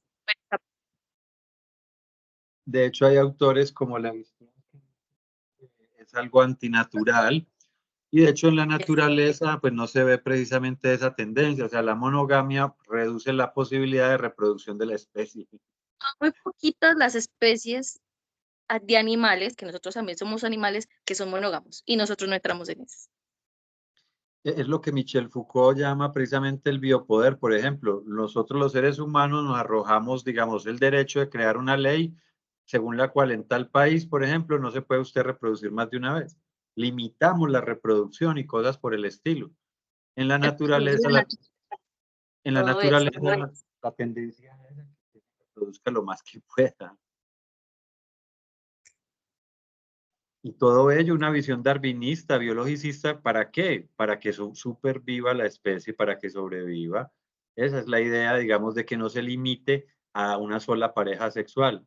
Entonces es antinatural porque limita esa posibilidad de elegir objetos sexuales, digamos. Y en ese sentido, una severa restricción que la cultura opera sobre nosotros, y eso, por ejemplo, lleva a Freud a formular un libro llamado El malestar en la cultura, en la que dice los seres humanos tienen que hacer una renuncia pulsional y eso crea, digamos, una insatisfacción. Y esto se relaciona con la pregunta de Lorena, porque es que por eso dice Freud, no es un capricho, que la culpa es una desventaja, porque nos aleja precisamente de nuestra tendencia más natural. Nos hace ser, digamos, cada vez más civilizados y cultos, y en ese sentido pagamos el precio de que en nuestra vida sexual a menudo no podemos desplegar todo ese empuje sexual porque se nos ha educado desde muy pequeños, por eso tiene efecto la educación, desde la tierna infancia se nos enseña a que el cuerpo es malo, el placer es malo, el erotismo.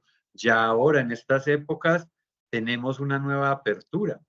Y por eso la actividad de hoy, yo les agradezco muchísimo a todos, sirve precisamente para eso, para que no sigamos perpetuando como esa tradición, los propios psicólogos, y hagamos que la gente, digamos, no conozca su cuerpo, su sexualidad, y vayan cambiando un poco esa perspectiva, ¿sí? Por eso es muy importante. Jader tiene una pregunta en el chat. No sé si quieras activar el micrófono para preguntar. Sí, muchas gracias al profesor Nicolás que me facilitó el link para participar en la charla. Bueno, realmente surgen muchos asuntos. Por ejemplo, con lo que planteaba anteriormente y lo que se está planteando de no la monogamia, sino la poligamia o algo más abierto. Surge la cuestión con una pareja que se tiene ya de muchos años, un proyecto de vida ya construido, pero definitivamente se ha trabajado en terapia y todo, y no se avanza en ese proceso. Entonces hay un dilema ahí ético en el asunto de que o se vive la doble moral y se tiene, digamos, el amante y todo eso por debajo de cuerda, o definitivamente se hablan las cosas y se toma una decisión radical de cada uno ya toma, digamos, su camino para construir una nueva perspectiva desde lo que es el erotismo y la vivencia de la sexualidad, de acuerdo como a la libido de cada uno.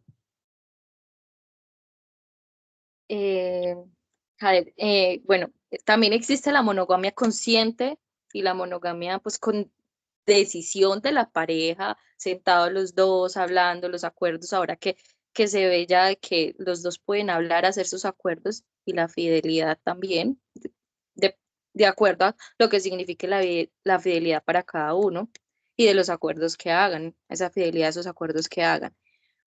No estoy diciendo que todo el mundo tenga que ser polígamo, poliamoroso, o tengan que tener una relación abierta, ¿cierto? Está la monogamia consciente, está la monogamia expandida, que la monogamia expandida es, digamos que, no la voy a decir como relación abierta, es esa monogamia consciente que le permite a la pareja explorar sexualmente, pero sin que involucren emociones o sentimientos hacia otra persona. Entonces, hay diferentes tipos de pareja. Ya es dependiendo a qué pareja quisieran hacer o explorar la pareja. Entonces, eso siempre se debe tomar, es entre los dos. O sea, esa decisión siempre se va a tomar entre los dos, y el psicoterapeuta va a ser como ese puente para que se llegue como a ese acuerdo y a ese equilibrio. Y tu pregunta es muy buena, Jader, porque nos pone como psicólogos entre la espada y la pared. Por eso no todo psicólogo sabe hacer de todo, digamos.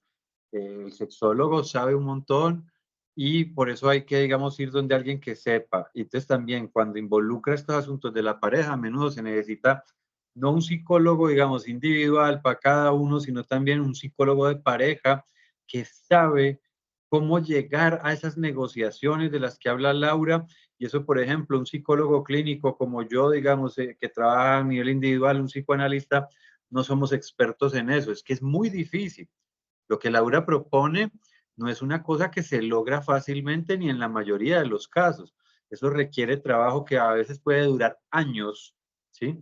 Por eso tienen que poner sobre la balanza muchas cosas, digamos, ya está pasando el tiempo y entonces será mejor, digamos, tomar ya la decisión y separarnos, mantener un cierto vínculo afectivo, pero hacer cada uno, como dijiste tú, su proyecto de vida, o las personas podrán, digamos, tener momentos de avance, de retroceso.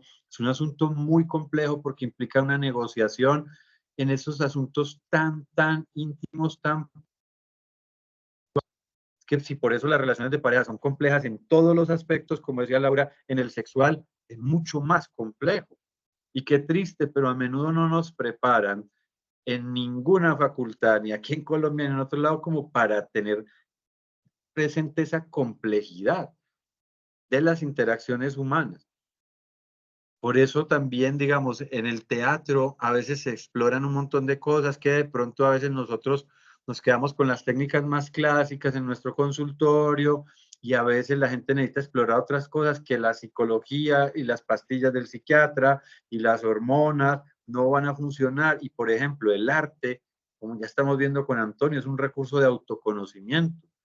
Quizás puede ser, de pronto, es una sugerencia, ensayar esa vía, la actuación, y no solo el psicodrama, sino en la propia, me disculpan que lo diga así, en el propio lecho, en la propia cama, en la intimidad, comenzar a actuar esos roles, esos papeles.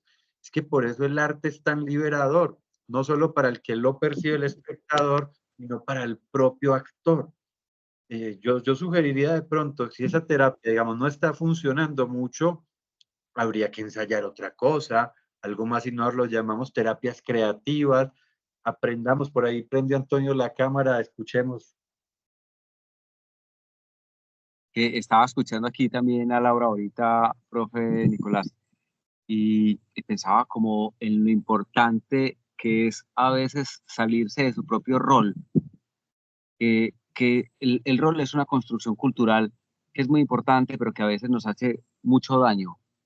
Y mucho daño es porque nos monta en unas convenciones de las que es muy difícil salirse. Y que en ese sentido el teatro es muy importante porque también te propone el hecho de poder ser el rol de otras personas o actuar como otras personas o permitirte vivir comportamientos que no podrías vivir sino siendo otras personas. Eso el teatro lo ha hecho hace más de 2500 años y es la posibilidad de ponerse una máscara. La máscara yo creo que está muy denigrada y hay que volver a rescatar ese concepto de la máscara. Es porque la máscara también es la posibilidad de hacer lo que otras personas hacen sin sentir ni culpa ni remordimiento por lo que hago. Yo quiero hablar un poquito de la culpa desde el lugar desde donde yo la he venido explorando, que es el lugar de la dramaturgia. Y es que creo profundamente en que la culpa es un concepto que está anclado a lo religioso y sobre todo a ciertas corrientes religiosas que nos han hecho mucho daño. Yo creería más en las otro tipo en otros tipos de corrientes que no hablan de culpa, sino de responsabilidad. Y me parece fundamental por ver sobre el hecho de la responsabilidad. Es decir, cuando uno se hace responsable de, es distinto a sentir culpa por. Yo creo que la culpa, y es algo que he venido escuchando en el transcurrir de estos años, también está anclada al hecho de sentir remordimiento por lo que hice, sentirme culpable o sentirme mal por la persona que soy o por tal comportamiento que tuve con tal otra persona. Mientras que el hecho de decir soy responsable de, me pone también en el lugar de la conciencia frente a lo que estoy haciendo. Y si soy consciente de lo que estoy haciendo, pues puedo preguntarle a la otra persona o a las otras personas con las que estoy, si lo que estoy viviendo, lo que puedo vivir con esa persona o con esas otras personas, es posible hacerlo en ese lugar también. Y en esto pongo sobre la mesa todo lo que tenga que ver con asuntos eróticos o sexuales. Me gustó mucho escuchar a Laura, es porque para mí el BDSM ha sido muy importante. Yo el BDSM lo conocí justo cuando comenzamos nuestra propuesta de Divina Obscenidad. Cuando comenzamos nuestra propuesta era muy importante sexualizarlo todo. Y creo que también era su momento para hacerlo, y era porque era la única herramienta con la que podíamos, lo voy a decir así, defendernos de algunas de las críticas que nos llegaban también. Y en ese sentido, nuestra noción artística estaba muy viciada y estaba muy cerrada también, es porque solo creíamos que el cuerpo o el cuerpo liberado solamente podía pasar por lo sexual. Y eso también es importante, claro que sí. Pero cuando llega el BDSM me permite y nos permite a nosotros como compañía y a nosotras como compañía poder ver que se puede pasar de un cuerpo que es un cuerpo sexualizado a un cuerpo que es un cuerpo erotizado. Y en ese sentido el espectro del placer se abre de una manera impresionante, porque uno ya puede decir que lo erotizado pasa por cualquier lugar del cuerpo y que no es necesario tener algún tipo de encuentro sexual genital para poder decir que se ha tenido placer, sin querer decir que no lo sea, porque eso también es un asunto que hay que volver a rescatar. Y ahí sí la culpa vuelve y entra cuando uno escucha a personas que por asuntos culturales sienten algún tipo de culpa por el hecho de ser personas que son abiertas sexualmente o que expresan su sexualidad abiertamente. Bueno, no sé qué más comentar. Yo me podría quedar aquí también, como les dije ahorita, hablando toda la noche. Me encanta escucharles. Antonio debería haber sido psicoanalista. La tienes muy clara. O sea, Tienen que ir a ver las obras de Divina Obscenidad, porque Antonio es un escritor increíble y realmente se tocan temas demasiado profundos a través de la dramaturgia. Entonces hay que sacar el espacio para hacerlo. Sí, el arte nos va a enseñar mucho. Claro, gracias. Nos va a enseñar mucho sobre nosotros y sobre la cultura y la sexualidad humana. Eso que dices es fundamental, o sea, cómo el cuerpo todo está erotizado, y más el de las mujeres que el de los hombres. O sea, el cuerpo de los hombres básicamente tiene, como dice Freud, un centramiento casi que en los genitales, pero los hombres también tenemos que descubrir otras partes del cuerpo. Y por eso, digamos, hace 100 años se pensaba que la sexualidad era solo el contacto genital y que los únicos órganos en la actividad sexual eran los órganos genitales. La boca y el ano no son genitales, sirven para incorporar y evacuar, pero dan placer. Pues los llamó zonas erógenas y dice, los niños pequeñitos ya sienten placer, no solo la necesidad biológica de comer, sino un placer oral. Lo llamó así, la fase oral. Hay fijaciones orales y la boca toda la vida va a dar placer. Y por eso el ano también, aunque no es un órgano genital. Y Freud se sorprendía, decía, pero cómo la ciencia, especialmente la psicología, tiene una visión de la sexualidad humana que es más biológica y moralista que otra cosa. No conocemos la sexualidad humana. Y para muchos hablar de sexualidad y en los niños es una herejía, pues no sé qué otro término utilizar, pero cuando Freud dijo que los niños tenían vida sexual hace 100 años, fue un escándalo, y hoy, 100 años después, todavía. Y uno enseñarle al maestro, a la madre, que se coja la cosita, el pene, el clítoris, pues claro, da placer. No hay que prohibir, hay que acompañar, orientar, que se haga responsable de su cuerpo, pero prohibirle a un ser humano que tenga, digamos, acceso a su propio cuerpo ha sido una práctica culturalmente aceptada y hoy en día viene cuestionándose eso. Eso tenemos que enseñar los psicólogos, que la sexualidad no es solo pene y vagina. Para muchas mujeres la penetración no es placentera, en cambio la manipulación del clítoris sí. Y entonces hay mujeres que son más clitoridianas. Los hombres sí que no conocemos nuestro cuerpo y nuestro propio pene. Y da pena hablar de eso y cosas por el estilo. Entonces, yo agradezco porque la forma en que ustedes han abordado el tema hoy, muy bien, muy bacano, me parece, digamos, una perspectiva muy imparcial, donde tampoco se está haciendo, como se dice, una apología y una invitación a que todo el mundo tiene que cambiar su sexualidad. No, es descubrir la suya, la de cada uno, con la pareja. Es más, si ya es difícil la propia, en pareja va a tomar mucho más tiempo. Pero la pregunta de Jader es una pregunta que nos pone entre la espada y la pared, y por eso no todos los psicólogos optamos por ser sexólogos, sexólogas y terapeutas de pareja. Es muy difícil, muy complejo. Una labor que requiere mucho tacto, mucha prudencia, mucha técnica, pero también mucha empatía. Si las personas van donde un psicólogo o una psicóloga y no se puede poner, como dicen los psicólogos humanistas, en sus zapatos y mostrar respeto, interés por sus problemas, su motivo de consulta, la gente no va a querer buscar un profesional.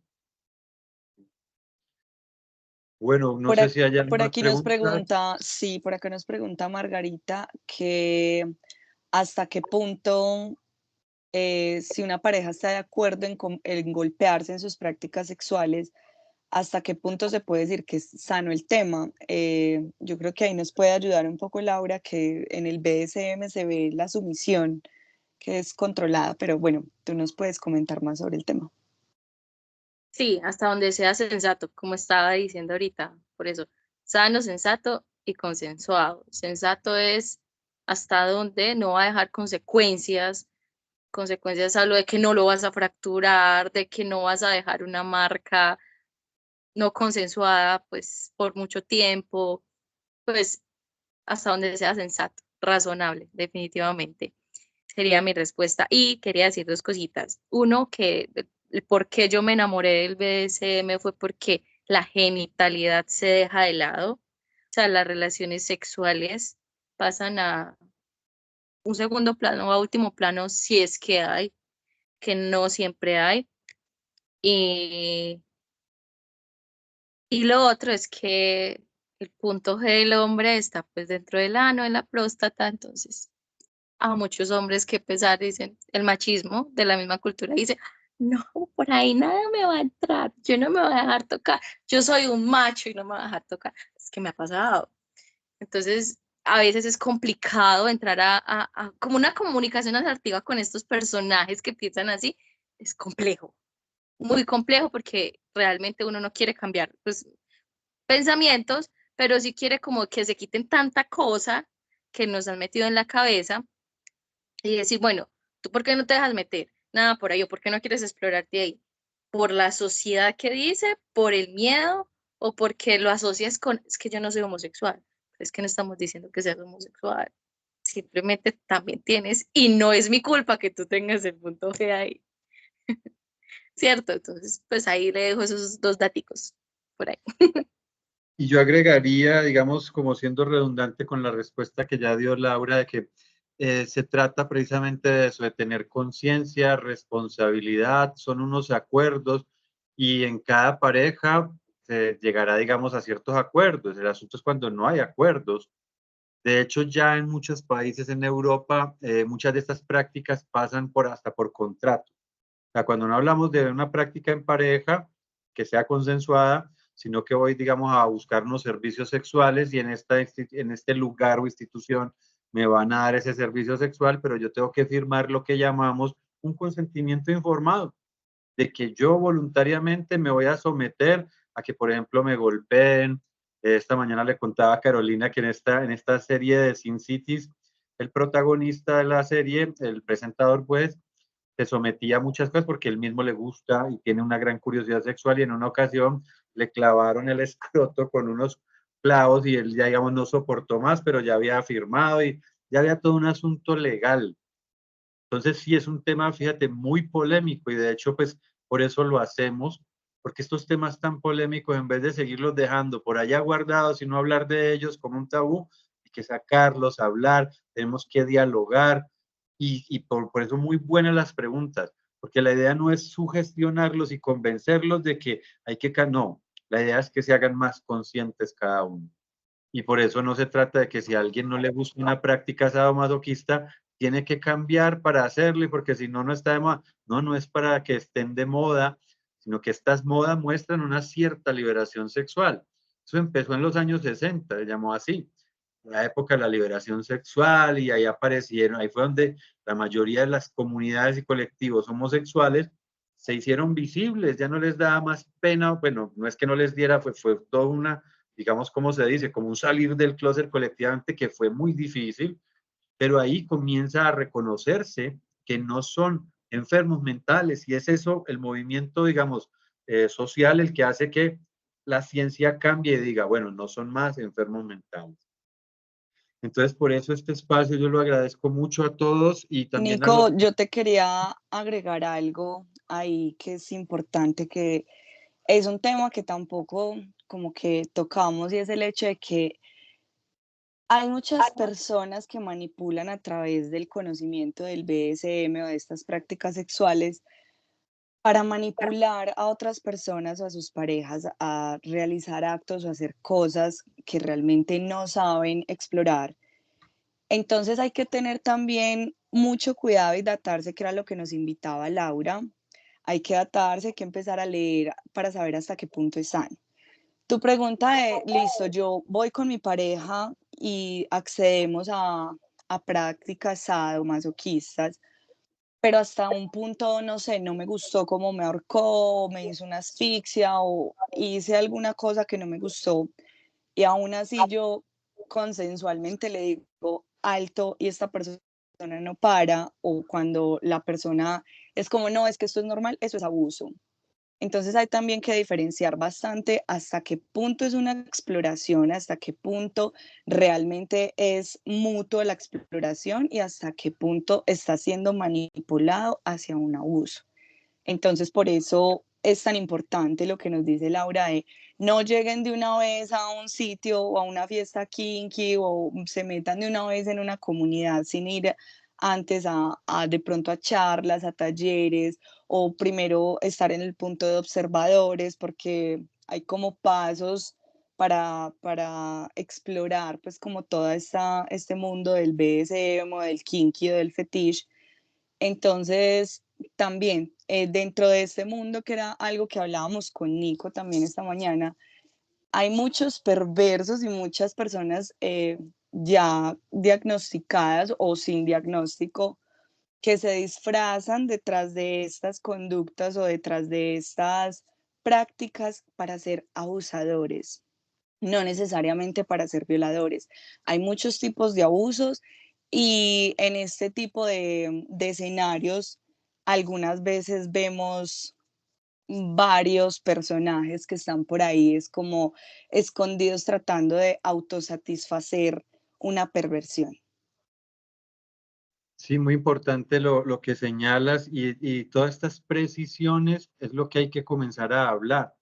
O sea, no es que es una invitación sin, digamos, saber de lo que estamos hablando.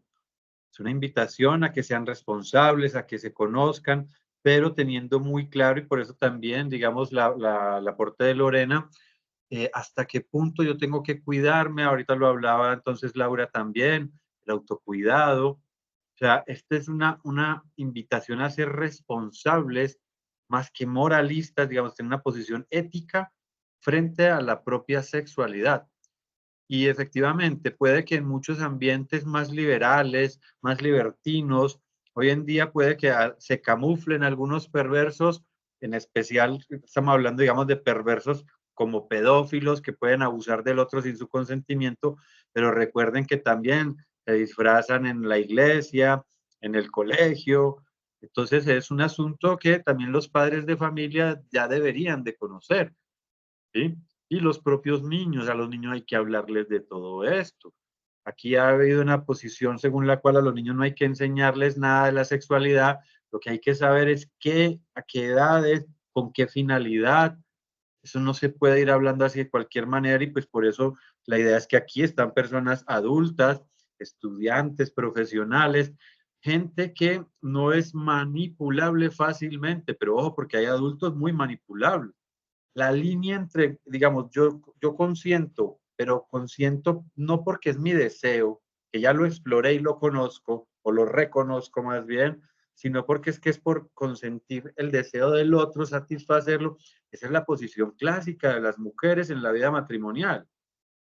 Yo hoy ponía el ejemplo en la mañana, muchas de nuestras abuelas han podido parir 7, 8 hijos y nunca tuvo un orgasmo, nunca tuvo el placer, fue una máquina de reproducción biológica. Y porque se le educó precisamente para eso. Hoy en día las mujeres no tendrían que recurrir al viejo argumento de tengo dolor de cabeza, no es dolor de cabeza, es que no quiero, no tengo deseo. Cumpla con sus obligaciones matrimoniales. Es que por eso lo que señalaba Antonio, digamos, la influencia de la religión ha tenido cosas, digamos, positivas, pero si se mira como en balance la historia, muchos dicen que ha sido más lo negativo. Esa represión sexual femenina es parte de ello. Y por eso los movimientos feministas también han ayudado a liberar y todavía hace falta más liberación. Hoy ya nos enseñaban y nos decían, es que las mujeres también ven porno. Y no solamente ven porno, también practican un montón de actividades que se pierden solo del hombre. Miren ese criterio de los manuales psiquiátricos, casi que nos dicen, no, eso es de los hombres y las mujeres, a ellas no, son como santas, ellas no, las mujeres también tienen derecho a tener prácticas sexuales raras, extrañas, de explorar su cuerpo, pero eso no ha sido un derecho que han podido gozar a lo largo de la historia y que todavía en países como el nuestro es digamos, es visto con ese moralismo. Qué bueno entonces que puedan asistir a las obras que nos ha compartido Antonio. Yo soy uno de los que voy a estar por allá aprendiendo y los invito precisamente a que vayan como psicólogos, como estudiantes, como profesionales, pero también como personas, porque esos son espacios donde muy probablemente nadie de la corporación los va a coaccionar para que usted cambie su vida o su mentalidad a nivel sexual. O sea, la invitación es que vayan precisamente a conocer. No es un lugar donde los van a presionar, ni mucho menos lo que alguien podría estarse imaginando, allá me van a violar o va a terminar, digamos, con otro tipo, con un cambio que yo no quiera. No. Si usted quiere ir a conocer, probablemente eso le sirva para que poco a poco se conozca a sí mismo, pero es una muy buena invitación que yo como psicólogo, digamos, la avalo en el sentido de que eso no les va a hacer ningún daño. Otra cosa es que yo los estuviera invitando a que incurrieran en prácticas sexuales que ustedes ni conocen ni quieren. Esa no es la invitación, una invitación a que nos abramos un poco nuestras entendederas, como dicen las abuelitas, y que reconozcamos que tenemos, digamos, un gran desconocimiento de nosotros mismos y nuestra sexualidad. A veces uno viendo, como decía Antonio, la de otro, y no estoy diciendo que se vuelvan voyeristas y vayan a ver la vida, sino, por ejemplo, la obra de teatro, uno puede ahí encontrar un montón de cosas. Bueno, no sé cómo estamos de tiempo. El doctor Jairo ya nos dirá usted si todavía tenemos tiempo o si quieren que nos extendamos o si ya vamos cerrando. Han preguntado muchas personas que si pueden tener acceso como a la grabación o donde se repite. Sí, la grabación, como explicó el doctor Jairo, nos la van a facilitar tal vez para el día de mañana. Se pueden poner en contacto con Carolina, con mi persona también, o con Antonio o con Laura. Yo les agradezco si pueden dejar por allí en el chat su Eso correo. te iba a decir que le iba a decir a Laura, que le iba a invitar a que compartiera su perfil profesional para las personas que quieran acceder a una terapia de sexualidad con ella. Y Anto puede repetir la información que por acá nos están preguntando en el chat. Profesor, buenas noches. Yo soy la asistente de la oficina de egresados. Sí, incluso desde mañana estaremos pues como habilitando la grabación desde comunicaciones en el micrositio de egresados. Incluso mandaremos el link para que visiten pues las grabaciones de las charlas del semillero, también para la evaluación también de la misma. Sí, ya tocaría pues esperar mañana y ya daríamos pues comunicado con el link del micrositio. Antes, Perfecto, muchas gracias, muchísimas gracias. profesor y Carolina, por la charla, por acompañarnos en esta noche y también a los asistentes. No, muchas gracias a ti, a ustedes por abrirnos el espacio. Y pues nada, yo creo que conviene pues que demos un aplauso a los invitados que nos ayudaron y nos enseñaron mucho. Como se dan cuenta, sí tenemos mucho que aprender los psicólogos del arte de los artistas. Antonio, Muchas muchas gracias, gracias. Laura. Muchas gracias, Laura, Antonio. muchas gracias. Muchas gracias, profe, y muchas gracias a la coordinación Gracias por la por la invitación. invitación.